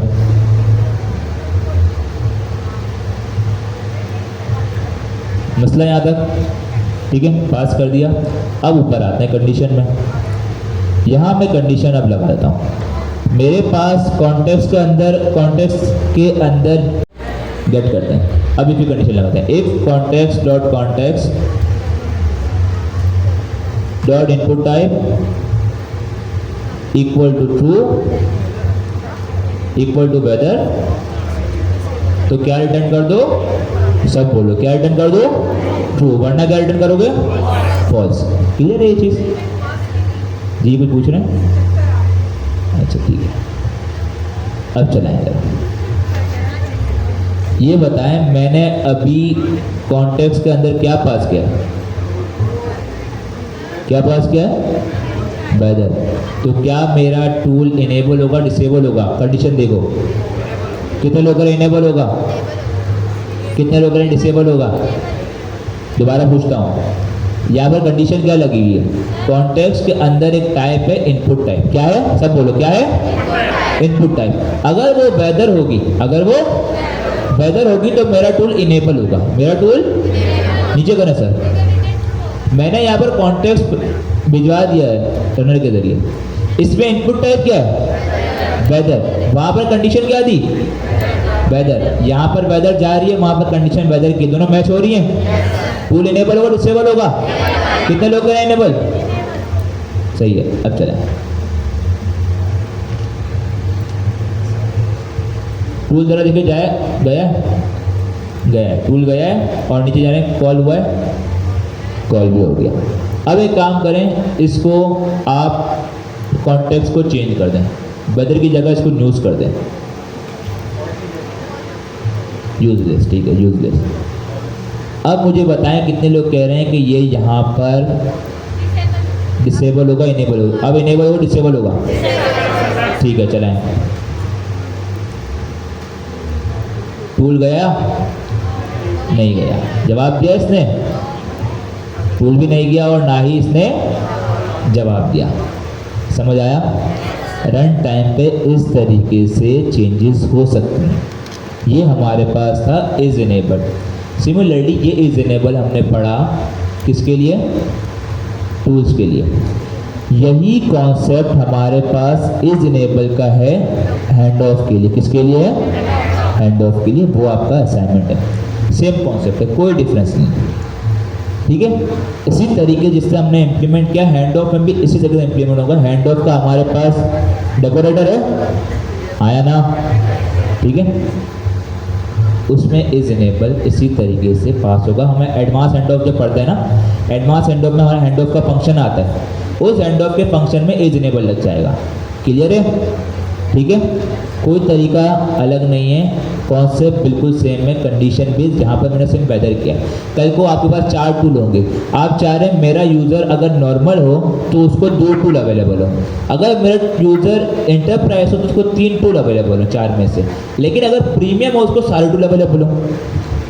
भाई आप एक बात करें ना, सिमिलरली आपने एक बनाया, इसकी और एग्जाम्पल है, आपने एक एप्लीकेशन, एक फ्लो सिस्टम बनाया हॉस्पिटल के लिए, हॉस्पिटल के लिए फ्लो बनाया। सपोज करें उसमें आपके पास फिलहाल के लिए 2 टूल है। एक टूल है आपका नॉर्मल यूज़ केस के लिए, जो आपके पास नॉर्मल केसेस वगैरह आते हैं, एक है आपके पास इमरजेंसी केसेस के लिए। अब आपके पास ऐसा कोई आया केस जिसमें एजेंट को लगा कि ये इमरजेंसी है, क्या है ये इमरजेंसी, उसने इमरजेंसी को टूल कॉल कर दिया। लेकिन आप चाह रहे हैं कि भाई ऐसा ना हो, जब तक यूज़र ये डिफाइन ना करे कि भाई इस केस में इमरजेंसी है, तब तक वो टूल को कॉल ना कर सके, मतलब इनेबल ना हो। तो वहाँ पर हम कॉन्टेक्स्ट के ज़रिए पास करवा देंगे टाइप या कोई भी चीज़ कि ये होनी चाहिए इमरजेंसी, ठीक है। क्या मतलब, अगर हमारे पास केस है तो केस क्या होना चाहिए, इमरजेंसी। अगर इमरजेंसी होगी तो फिर वो इनेबल होगा, अगर नहीं होगी तो इनेबल नहीं होगा। ये रन टाइम की कंडीशंस होती हैं, इस तरीके से आप करवा सकते हो, ठीक है।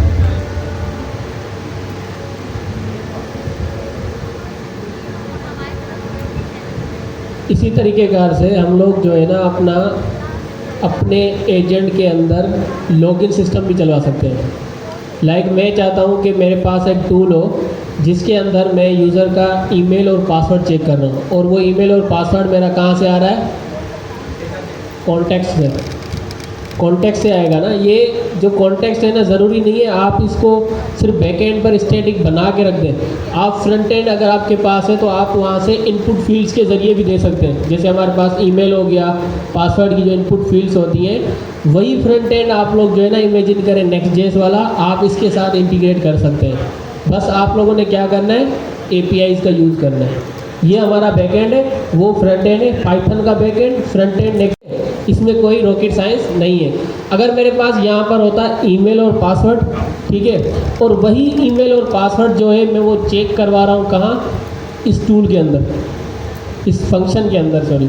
अगर मैं कहता हूँ उसका ईमेल और पासवर्ड इससे मैच करता है तो ट्रू रिटर्न करो, वरना फॉल्स रिटर्न करो। और ये जो इस इनेबल है, इसके अंदर क्या है कि अगर ट्रू होगा तो ये टूल कॉल करेगा, ठीक है, ये टूल उसके लिए इनेबल है, अवेलेबल है, एक्सेसिबल है। अगर फॉल्स है तो एक्सेसिबल नहीं है, वो इसको एक्सेस नहीं कर सकता। तो इन्होंने हमें बताया कि आप इस सेटिंग को जो है ना कॉलेबल भी बना सकते हैं। इट मीन आप किसी और फंक्शन को बनाएं, वो ट्रू रिटर्न करे या फॉल्स रिटर्न करे, और फिर जो है ना आपका टूल उसके हिसाब से इनेबल भी होगा और डिसेबल भी होगा। तो हमने क्या कर दिया, सिंपल एक अदद फंक्शन बना दिया जिसका नाम आप कुछ भी रख सकते हैं। अब हमने कॉन्टेक्स्ट के बेस पर कंडीशनली यहाँ पर जो है ना ट्रू किया है और फॉल्स किया है। हमने कहा है कि अगर हमारा कॉन्टैक्ट की टाइप वेदर है, लाइक यहाँ पर होती है कि हमारा पासवर्ड अगर ये है, डेटाबेस से हम लोग क्यूरी चेक करवा सकते थे। अगर हमारा पासवर्ड 9123 है तो आप ट्रू करो, वरना फॉल्स कर दो। अगर ट्रू होगा तो इट मीन कि ये जो टूल है हमारे पास ये एक्सेसिबल है हमारे लिए, और ये एजेंट इसको एक्सेस कर सकता है। इट मीन कि यहाँ के बाद हमें आंसर कर सकता है। ये सिंपल लॉजिक है, लेकिन यहाँ पर एग्जाम्स के अंदर आप लोगों ने कोशिश करनी है ये चीज़ें भी चेक करें और मॉडल सेटिंग भी चेक करें। जिस तरह से सर अनिक ने अभी आप लोगों को बताया कि अगर यहाँ पर टूल चॉइस नन है और यहाँ पर आप देखेंगे कि हाँ ये तो ट्रू लिखा हुआ है, मतलब टूल उसको एक्सेसिबल है, लेकिन चलेगा नहीं। क्यों? क्योंकि हमने उसको मना कर दिया है कि आप टूल यूज़ नहीं करेंगे, चाहे एक टूल हो चाहे 10 टूल हो। ठीक है, क्लियर है? क्लियर है सबको? पक्की बात है जी सर। अच्छा, एक और चीज़ हम देखते हैं, उससे हम इम्प्लीमेंट नहीं करेंगे, लेकिन एक चीज़ देख लेते हैं। हमारे पास रिसेंटली ओपन एजेंट एसडीके में एक कॉन्सेप्ट आया है कस्टम रनर का। लेटेस्ट नहीं है, थोड़ा पुराना हो गया, लेकिन उन्होंने एक और चीज़ दी हमारे पास। जैसे हम रनर बनाते हैं ना, उन्होंने एक कॉन्सेप्ट दे दिया कि आप रनर को भी कस्टमाइज़ कर सकते हो, कस्टम रनर। तो यहाँ पर उन्होंने दिया हुआ है डॉक्यूमेंटेशन में, अभी तक उसको शायद अपडेट नहीं किया होगा लोगों ने। दिया हुआ है कस्टम रनर? नहीं दिया हुआ। आई काम है रेपोजिटरी में जाए, हमारे रेपोजिटरी में हमने करके रखा हुआ है। ठीक है, AI एजेंट फर्स्ट, और यहाँ पर हम जाते हैं ऊपर, हाँ कस्टम रनर। नीचे पढ़ें इसको क्या लिखा हुआ है।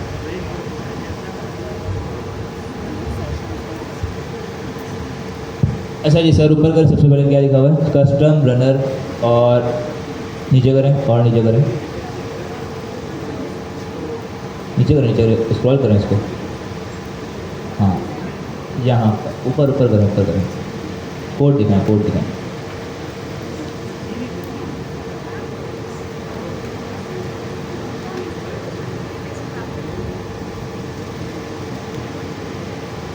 अच्छा देखिए, यहाँ पर उन्होंने क्या किया हुआ है, हमारे पास जो रनर होता है ना, उसकी टाइप क्या होती है, एजेंट रनर। क्लास क्या होती है उसकी, एजेंट रनर। जो हमारे पास रनर की क्लास होती है ना, इसने क्या किया, एक कस्टम क्लास बनाई। क्या बनाई? कस्टम क्लास बनाई, और उस क्लास को इनहेरिट कर दिया एजेंट रनर से। इसका मतलब ये हुआ कि हमारे पास रनर की क्लास की जितनी भी चीज़ें होंगी वो सारी की सारी इस क्लास में आ जाएंगी। जैसे कि इतना ही है, क्लियर है? मतलब हमारे पास जो हम रनर बनाते हैं उसकी सारी चीज़ें इसमें आ गई। इसके अलावा अगर आप इसमें कोई एक्स्ट्रा चीज़ करवाना चाहें, कोई एक्स्ट्रा काम आप उसमें करवाना चाहें, तो आप वो भी करवा सकते हैं। तो ये एक कॉन्सेप्ट इन्होंने इंट्रोड्यूस करवाया है, जिसकी मदद से आप अपने रनर को भी अपडेट करके उसको मतलब मॉडिफाई करके चला सकते हैं। इसके अब फ़ायदे क्या हुए वो देखते हैं। नीचे करें सर इसको। मैं डिटेल में इसलिए नहीं जा रहा क्योंकि ऑलरेडी आज बहुत सारी चीज़ें कवर हो गई। अब अगर मैं कोशिश करूँगा कि दिमाग में ये भी चली जाए तो जो चीज़ें थोड़ी बहुत अंदर होंगी वही बाहर निकल जाएंगी। तो फिलहाल इसको रहने दें। जी नहीं तो किसने कहा? आपको किसने बता दिया? सुना है? सुनाए बातों में यकीन नहीं किया जाता। जो भी हमने क्लास में पढ़ा है अभी तक तकरीबन हर चीज़ है, ठीक है। ऊपर करें सर, क्या बता रहे हैं? हाँ, और ऊपर करें बेनिफिट देख रहे हैं प्रोडक्शन मनी को।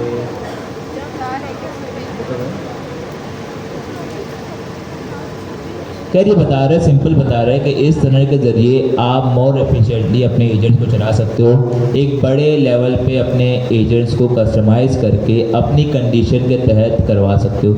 यहाँ पर आप हो सकता है कि एजेंट को पैरेलल चला के कोई और काम करवाना चाहे और उसकी ऑप्टिमाइजेशन करवाए, ठीक है। तो मेरा डिटेल में जा रहा है, लेकिन जिसको देखना वो ये देख लें। अगर हमारे पास टाइम बचा और नेक्स्ट क्लास में मौका मिला तो हम इसे ज़रूर देखेंगे। अच्छा, आज तक जो हमारा कंटेंट था वो तकरीबन आज हमारा कवर हो चुका है। अब कोई ऐसी चीज़ नहीं रहती। अब अगर नेक्स्ट क्लास में हम कोशिश करेंगे कि हमारे पास कुछ चीज़ें रिमेनिंग है एग्ज़ाम के, जिसमें से पहली चीज़ आती है प्रॉम्प्ट इंजीनियरिंग। नेक्स्ट क्लास में वो कवर करेंगे हम। इसके अलावा मार्कडाउन है, मार्कडाउन कवर करेंगे। और एक और चीज़ जो आप सबके लिए खुशी की बात होगी, जो आप चाहते हैं हर क्लास में हो, जितना टाइम बचेगा उसमें हम कोशिश करेंगे कि रिवीजन हो जाए, ठीक है। एक क्विक गो थ्रू करेंगे, मैं पता 10-45 थ्रू बचेंगे, यही समय चाहिए, ठीक है ना। क्विक गो थ्रू करेंगे कि किस तरीके से हमारे पास सारी चीज़ें चल रही थी, जिससे जो भी इशू आता है। अब ऐसा ही नहीं है कोई पूछे सर एजेंट कैसे बनाते हैं या सर कॉन्फ़िगरेशन कैसे करते हैं, तो मैं उसको जवाब दूंगा लेकिन क्लास के बाद, ठीक है। उसके लिए फिर अलग ट्रीटमेंट होगी, हाँ। तो फिर उसके लिए फिर अलग एक ट्रीटमेंट होगी, उससे फिर हम लोग देखा जाएगा उससे क्या किया जाए, ठीक है ना। तो जो भी चीज़ें आपको पहले आपके पास एक वीक होगा, ठीक है। अभी सर दानियल आएंगे, उनको कुछ आपसे बातें करनी है, कुछ चीज़ें, इसलिए हमने आज कंटेंट को जो यहाँ पर रैपअप करवा दिया। अभी हमारे पास तकरीबन कंटेंट हमारा जो क्लास में था वो सारी टॉपिक कवर हो गई। ऐसी कोई चीज़ नहीं है, अगर कोई चीज़ रहती भी है तो वो हमने उसके रिलेटेड चीज़ें कर ली हैं, वो आपके असाइनमेंट लाइक हमने इस इनेबल, भाई सुन लो यार, रिवीजन की बारी है, फ़ौरन अब कह रहे हैं बस काम हो गया खत्म, ये इंपॉर्टेंट है। इस इनेबल हमने टूल में देख लिया लेकिन अभी तक हैंड ऑफ में नहीं देखा, तो हम वो चीज़ अभी हैंड ऑफ में भी देखेंगे। बल्कि आप लोग देखेंगे, हम क्यों देखेंगे, सारी चीज़ हम थोड़ी करवा के देंगे। इस हैंड ऑफ का इतना बता दूँ, इनेबल्ड, ये जो इज़ इनेबल्ड है ना, ये दोनों में बड़ा इंपॉर्टेंट है और मज़ेदार चीज़ है, तो इसे ज़रूर देखिएगा। आपका जो एग्ज़ाम आ रहा है लेवल 1 का, उसके लिए भी आपको थ्योरी के साथ साथ प्रैक्टिकल होना बहुत ज़रूरी है। हो सकता है आप लोग थ्योरी लेके उसे पास कर दें, लेकिन अच्छे मार्क्स लेने के लिए आपको प्रैक्टिकल इम्प्लीमेंटेशन ज़रूरी है। और थ्योरी वाले भी वो सिर्फ ये नहीं कि आपने पढ़ा, थ्योरी का मतलब भी ये है कि आपने उसे अच्छी तरीके से कवर किया है, अंडरस्टैंडिंग आपकी अच्छी है।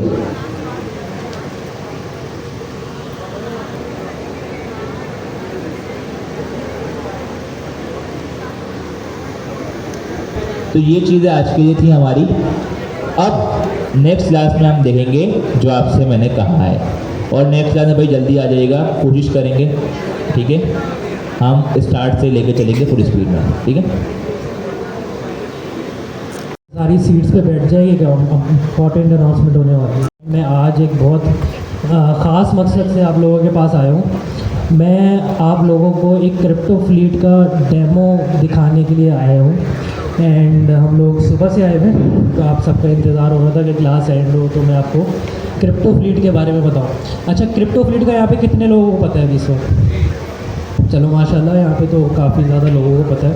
अच्छा, आज हम आपके साथ एक बहुत मज़े की एक्टिविटी भी करेंगे। पहले मैं आपको सारी इन्फॉर्मेशन दूंगा, उसके बाद हमारा एक डिप्लॉयड लिंक है, वो मैं आप सबको दूंगा, जिसके अंदर आपको एक फ्री पूल ट्रेडिंग का भी तक किसको पता है, तो मतलब कम्युनिटी में लोग हमारे ज्वाइन हुए हुए। अच्छा, यहाँ से जाने के बाद जब मेरा जो इंट्रोडक्शन होगा वो एंड होगा और एक्टिविटी ख़त्म हो जाएगी, जो लोग इस वक्त कम्युनिटी में नहीं है हम आपको QR कोड दे देंगे, वो आप वहाँ से ज्वाइन कर लीजिएगा। अच्छा, तो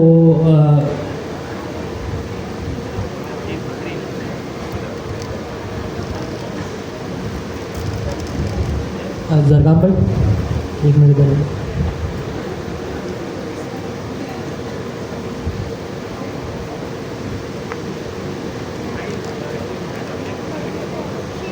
अभी क्लास एंड नहीं हुई, ठीक है। एक इम्पॉर्टेंट चीज़ आप लोगों के लिए है, तो जहाँ पे बता रहे हैं खामोशी सुने, अभी क्लास एंड नहीं हुई, क्लास की टाइमिंग 10 बजे, ठीक है।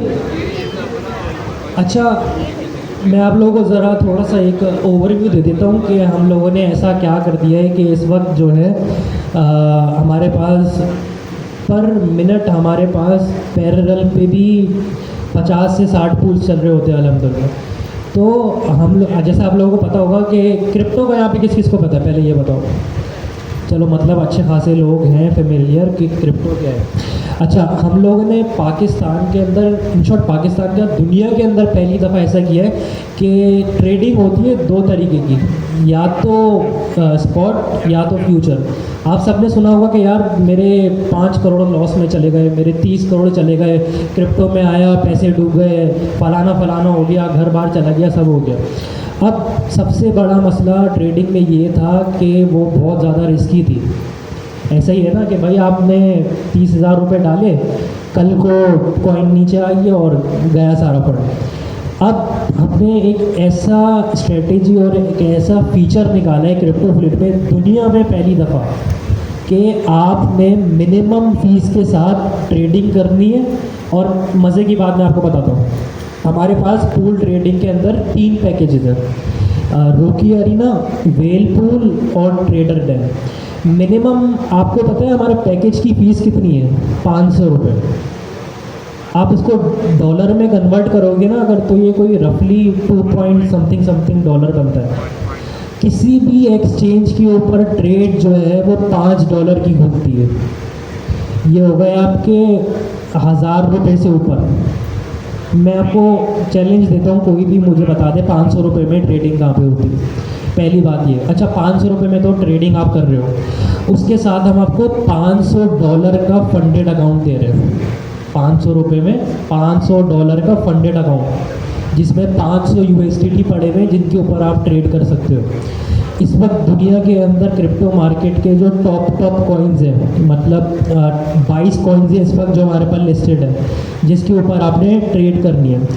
ट्रेडिंग है क्या? एक टारगेट अचीव करना है, मतलब $1 बनाना है।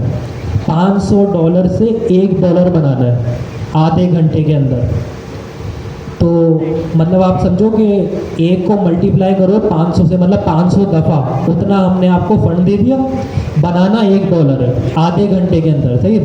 तो उस पूल जो चैलेंज है पूल ट्रेडिंग के अंदर, एट द सेम टाइम आपके पास 5 पार्टिसिपेंट्स होंगे जो वही $1 के लिए कम्पीट कर रहे होंगे। तो जिसने सबसे पहले $1 बना लिया वो हमारा विनर हो गया। अब एक पूल के अंदर 2 विनर हैं और 3 लूज़र हैं। अच्छा, अभी वो लिंक सर जरगाम खोलते हैं तो मैं आपको लाइव डेमो भी देता हूँ और आप सबके लिए एक्टिविटी भी है। एक्टिविटी क्या है कि हमने आप सबके लिए एक पूल की जो क्रिप्टो फ्लीट का जो लिंक है ना, उसका हमने एक फ्री वर्जन निकाला है जो हम अभी मैं आप सबको शेयर करूँगा। वो आपने सबने अपने मोबाइल पे खोलना है और पूल ज्वाइन करना है। फ्री है, वैसे तो कॉस्ट 500 है कि आप 500 पे करोगे तभी आप ट्रेड कर सकते हो, बट अभी के लिए फ्री है। वो फिर हमारा जो लिंक है वो बाद में डाउन कर देंगे, तो फिर बाद में आप वापसी क्रिप्टो फ्लीट पे जाके उसको एक्सेस कर सकते हैं।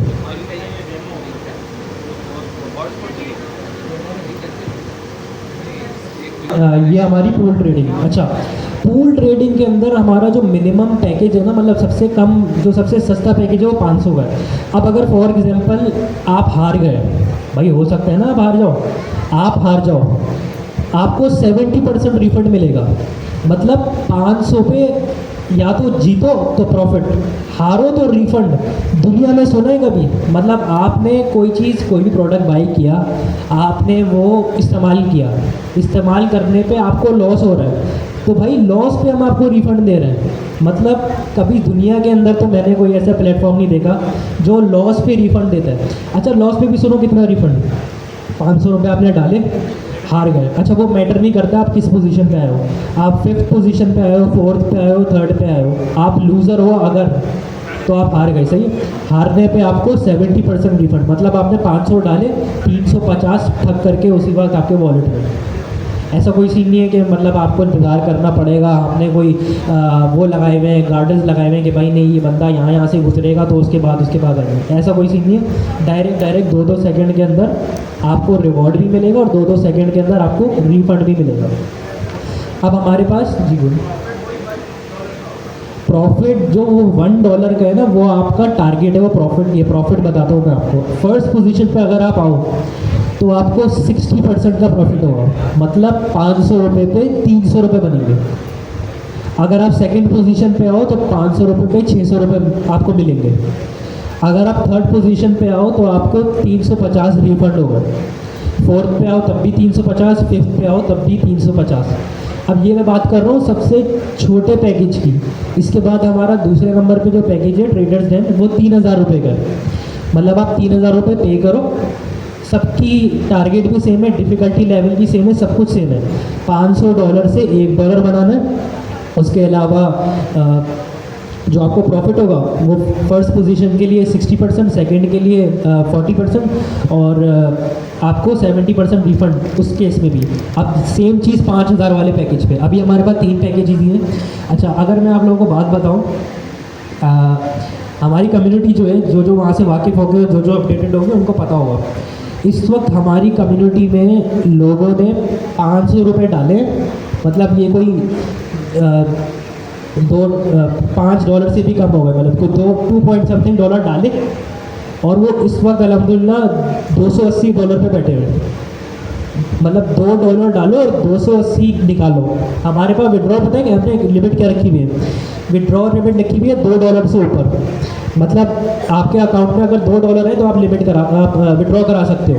इस वक्त हमारे पास दिन की 50 विड्रॉज आते हैं कि लोग चाहते हैं कि भाई अपने पैसे निकालें। अब हम वैसे तो टारगेट 24 आवर्स का है कि 24 आवर्स के अंदर हमको विड्रॉ कर दो, बट हम खुद से 3 घंटे के अंदर, 2 घंटे के अंदर भी विड्रॉ कर देते हैं।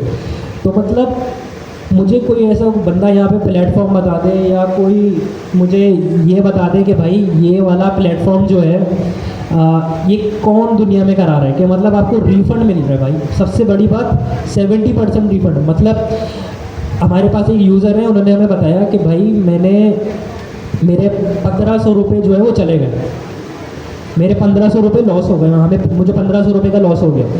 अब जब हमने उनकी स्टैट्स निकाली ना तो उन्होंने 70 पूल्स खेले। कितने? 500 वाले 70 पूल्स। क्योंकि अगर आप कैलकुलेशन करो तो वो 40 दफ़ा तो बंदा जीता। 40 दफ़ा जीतने पे उसके बाद उसने 30 दफ़ा हारा, तो मतलब 70 पूल्स खेलने के बाद उसको जो टोटल लॉस हुआ है वो हुआ है 1500 का। अब अगर कोई यहाँ पे कोई बंदा ट्रेडर बैठा हुआ है जिसने पहले भी कोई भी किसी भी एक्सचेंज पे कोई भी एक ट्रेड खोली हो, तो कोई बैठा हुआ है यहाँ पे जिसने कोई ट्रेड खोली आज तक, ये भाई बैठा हुआ है, इनको पता होगा कि भाई मिनिमम ट्रेड कितने डॉलर में खुलती है। और अगर स्पॉट में भी देखा जाए ना, अगर आप स्पॉट में बाइंग करते हो या फ्यूचर, तो बहुत ही रिस्की है। मैं तो किसी को रेकमेंड नहीं करूँगा कि वो फ्यूचर ट्रेडिंग की तरफ जाए। बट फ्यूचर ट्रेडिंग के अंदर भी ये होता है कि भाई आपने डाला पैसे, आपने फंड्स डाले, ऊपर गया तो प्रॉफिट, नीचे गया तो लॉस। अच्छा, उसमें लिक्विडिटी भी होती है। अगर किसी को लिक्विडिटी का कॉन्सेप्ट पता है कि लिक्विडिटी क्या होती है, एक्सचेंज यूँ 2 मिनट के अंदर जो मार्केट मेकर जो बैठे हुए हैं 2 मिनट के अंदर 1 सेकंड नहीं लगाते लिक्विडेट करने में। कभी कभी तो ये होता है कि आपने ट्रेड खोली और खुद ही बंद हो गई। क्यों? ऐप ग्लिच आ गया, कुछ मसला हो गया, आप लिक्विडेट हो गए। तो अल्हम्दुलिल्लाह क्रिप्टो फ्लीट हम लोगों ने दुनिया के अंदर, हमारे इस वक्त इंटरनेशनल लोग बैठे हुए हैं जो उस पर टाइम लगा रहे हैं अपना 12-12 घंटे। मैं तो देख के हिल गया, 12 घंटे एक बंदे ने पूल ट्रेडिंग करी है। वो कह रहे हैं कि सर आपने चीज़ ऐसी बनाई है कि बस पैसे बन रहे हैं। वही बात है ना, जब लोगों के पैसे बनते हैं तो वो इस पर चले आते हैं। आप क्या बोल रहे हैं? पूल ट्रेडिंग मैं बताता हूँ पूल ट्रेडिंग में है क्या।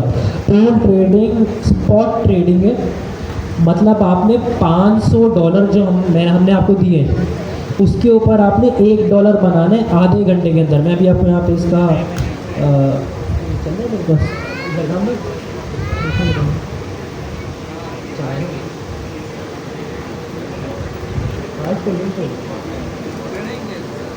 जरगाम भाई, ये जो आप सबके सामने खुलवा रहा हूँ, जो जो स्टेप्स यहाँ पे आ रहे हैं ना वो आपने फॉलो करने हैं। अभी आप लोग सारे क्या करो,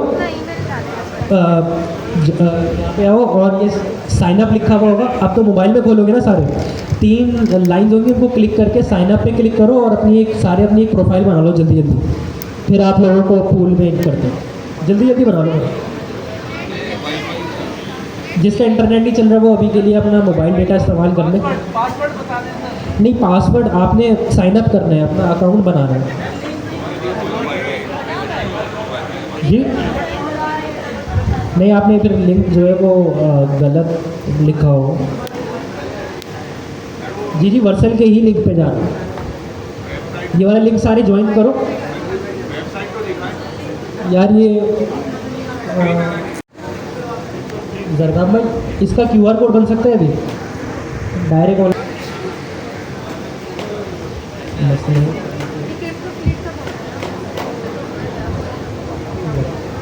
ये जो लिंक है ना, ये अभी सिर्फ एक समझो डेमो लिंक है, सही है। तो उस पर जो भी प्रॉफिट होगा या अभी जो भी आप पूल जीतते भी हो या आपको लॉस होता है तो वो मायने नहीं रखता। ये लिंक अभी सिर्फ आप लोगों के लिए सिखाने के लिए, एक एक्सपीरियंस देने के लिए। इन शॉर्ट हमारे सर दानियाल लगोरी भी इस वक्त यहीं पर ही है, वो बाहर से बैठ के ऑब्जर्व कर रहे हैं, वो जब हम स्टार्ट होगा तो वो आएंगे। मैं कह रहा था कि जब आप क्रिप्टो फील्ड पे आओगे ना सब कुछ सेम होगा, सिर्फ अभी आपको एक्सपीरियंस देने के लिए हम यहाँ पे काम कर रहे हैं। जरगाम पे ज़रा ट्रेड पूल पे क्लिक करो, ट्रेड पूल पे अब नीचे है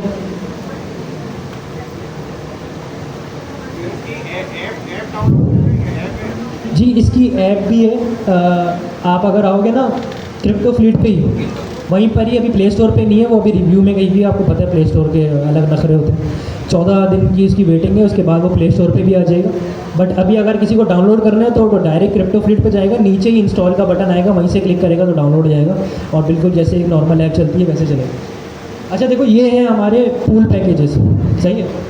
हमारा ये जो बीच में आ रहे हैं ना, जरगाम में स्क्रीन को छोटा करना, मिनिमाइज करना और करो बस। ये पहला ट्रेडर टाइम है, रुकी एरिना और आपका वेल पूल आ रहा है। अच्छा जरगाम भी नीचे एंट्री फीस चेक कर लो कि भाई 500, 3000 और 500, सही है। अब देखिए इसके ऊपर क्या आ रहा है कि click to collect result. Zargham पे जरा क्लिक करो इसको। ये मसला ये है कि अभी मैंने खुद ही पूल ज्वाइन किया हुआ था एक चेक करने के लिए, तो अभी वो पूल एंड हो चुका है, तो उस पर मैं हारा हूँ तो मुझे रिफंड मिला है। अभी जरगाम भाई कलेक्ट पे क्लिक करो।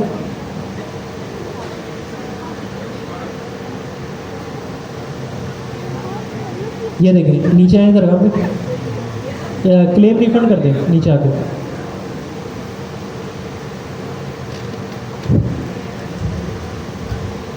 ये देखिए ये आपका वॉलेट है, सही है। इसके ऊपर आ रहा है USDT जो आपका करंट बैलेंस है। नीचे वो सारी ट्रेड्स आ रही है और ये विड्रॉ का बटन है। यहाँ से जो भी विड्रॉ करोगे वो डायरेक्ट रख करके आपके अकाउंट में। अच्छा विड्रॉ करना है, आपने बोलना है भाई मुझे MCB में करना है, मुझे यूनाइटेड में करना है, मुझे अपने ईजी पैसा में चाहिए, मुझे अपने जैज़ कैश में चाहिए। जहाँ बोलोगे वहाँ आपको विड्रॉ हो जाएगा। बस हमने एक लास्ट चीज़ छोड़ दी है कि कैश आपको घर पे जाके नहीं देते, बाकी वो वाली भी एक्टिविटी बाद में करते हैं। क्या नाम है जरगाम भाई, अब वापसी पैकेज पे आ जाओगे। कितने लोग हैं इस वक्त जो लिंक खोल के बैठे हुए, अकाउंट बना लिए?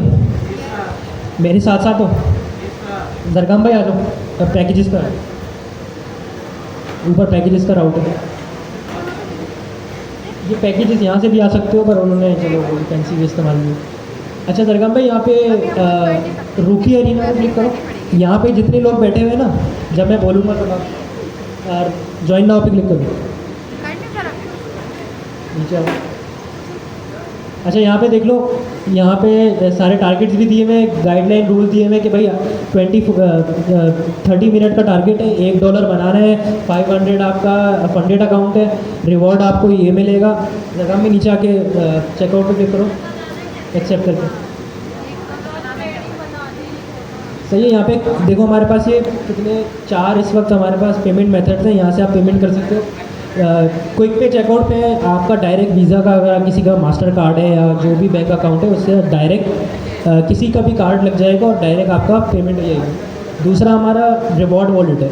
रिवॉर्ड वॉलेट का मतलब अगर आप एक दफ़ा पूल जीते, अभी मेरे पास करंट बैलेंस में $7 कुछ थे, मैं उसी बैलेंस को बार बार यूटिलाइज़ करके पूल ज्वाइन कर सकता हूँ। मतलब आपने एक दफ़ा 500 डाल दिए, उसके बाद आपको फॉर एग्जांपल आप जीत गए, 500 डालने भी जीत गए, मतलब अभी आपके पास अकाउंट में 800 रुपये पड़े हुए। अब आप 800 से जितने पूल खेलो आपकी मर्ज़ी, मतलब आप 800 से खेलो वापसी जीतो, फिर 800 से खेलो फिर वापसी जीतो, मतलब आपके पास वो पैसे आए जा रहे हैं, एक्यूमुलेट हो जा रहे हैं। ऐसा नहीं है कि आपने एक दफ़ा 500 दे दिए फिर आपको जीतने पर भी वापसी 500 डालने पड़ेंगे, ऐसा सीन नहीं है। बार बार अपने ही फंड को यूटिलाइज़ करो। इसी पे क्लिक कर दो अभी, तो दरगाह पे चेकआउट पे क्लिक कर दो। अच्छा अभी अब सारे जब चेकआउट पे क्लिक करोगे ना तो आपके पास वो पेमेंट गेटवे नहीं आएगा, क्योंकि अभी हमने डायरेक्ट किया हुआ है। आप डायरेक्ट पूल में जाओगे, सक्सेस का मैसेज आएगा और डायरेक्ट जाओगे। वरना डिप्लॉयड लिंक पे क्या सीन है, डिप्लॉयड लिंक पे पहले आपको अपना कार्ड डालना पड़ेगा, उससे पेमेंट करोगे, पेमेंट आ गए।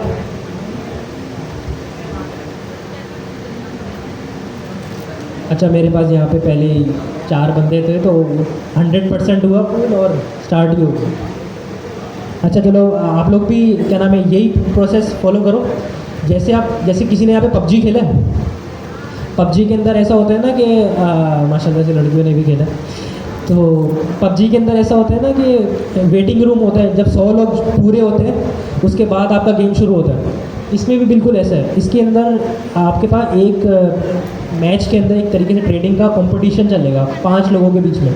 तो जब वो 5 लोग पूरे होंगे ये पूल 100% होगा और ये टाइमर चल जाएगा। अब ये टाइमर क्यों चल रहा है, टाइमर इस वजह से चल रहा है, टाइमर के अंदर हम जो 5 लोग हैं उनको नोटिफाई कर रहे हैं कि भाई आ जाओ, इस इतने टाइम ड्यूरेशन के अंदर आपका पूल स्टार्ट होने वाला है। अभी हमारा कितना टाइम लगेगा, इधर भी दरगाह पे नीचे जाओ, तो नीचे अरीना अनलॉक गेम, इसके नीचे टाइमर आता है पर वो नीचे नहीं जाने की वजह से स्किप हो चुके। अच्छा लोगों के वो मसले क्या आ रहे हैं, नहीं तो फिर आप क्रिप्टो फील्ड पे चले गए ना। मतलब आप यही वाले लिंक, अभी यहाँ तक कौन आया है, किसने चेकआउट कर ली, ये देखें ना जब हाथ खड़े हुए लोग कर रहे हैं भाई। नहीं तो आप उनसे लिंक ले लो ना, हो सकता है आपका लिंक गलत हो।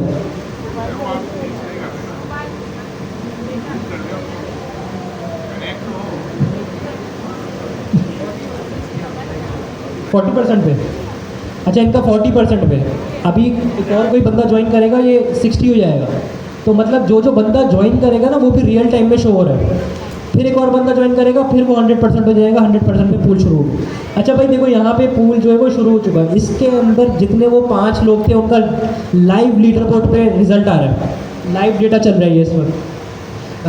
जरगान भाई ज़रा, अच्छा ये देखो ये कॉइन सेलेक्टर है, कॉइन सेलेक्टर पे क्लिक करो, यहाँ पे बिटकॉइन लिखा हुआ, ये बिटकॉइन के साथ करंट प्राइस आ रही है, इसका हाई लो आ रहा है, आपका वॉलेट बैलेंस, सबसे मेन बात सामने 500 USDT लिखा हुआ है, ये आपका वॉलेट बैलेंस है। उसके साथ टाइम रिमेनिंग है कि भाई कितना टाइम रह गया पूल को ख़त्म होने में।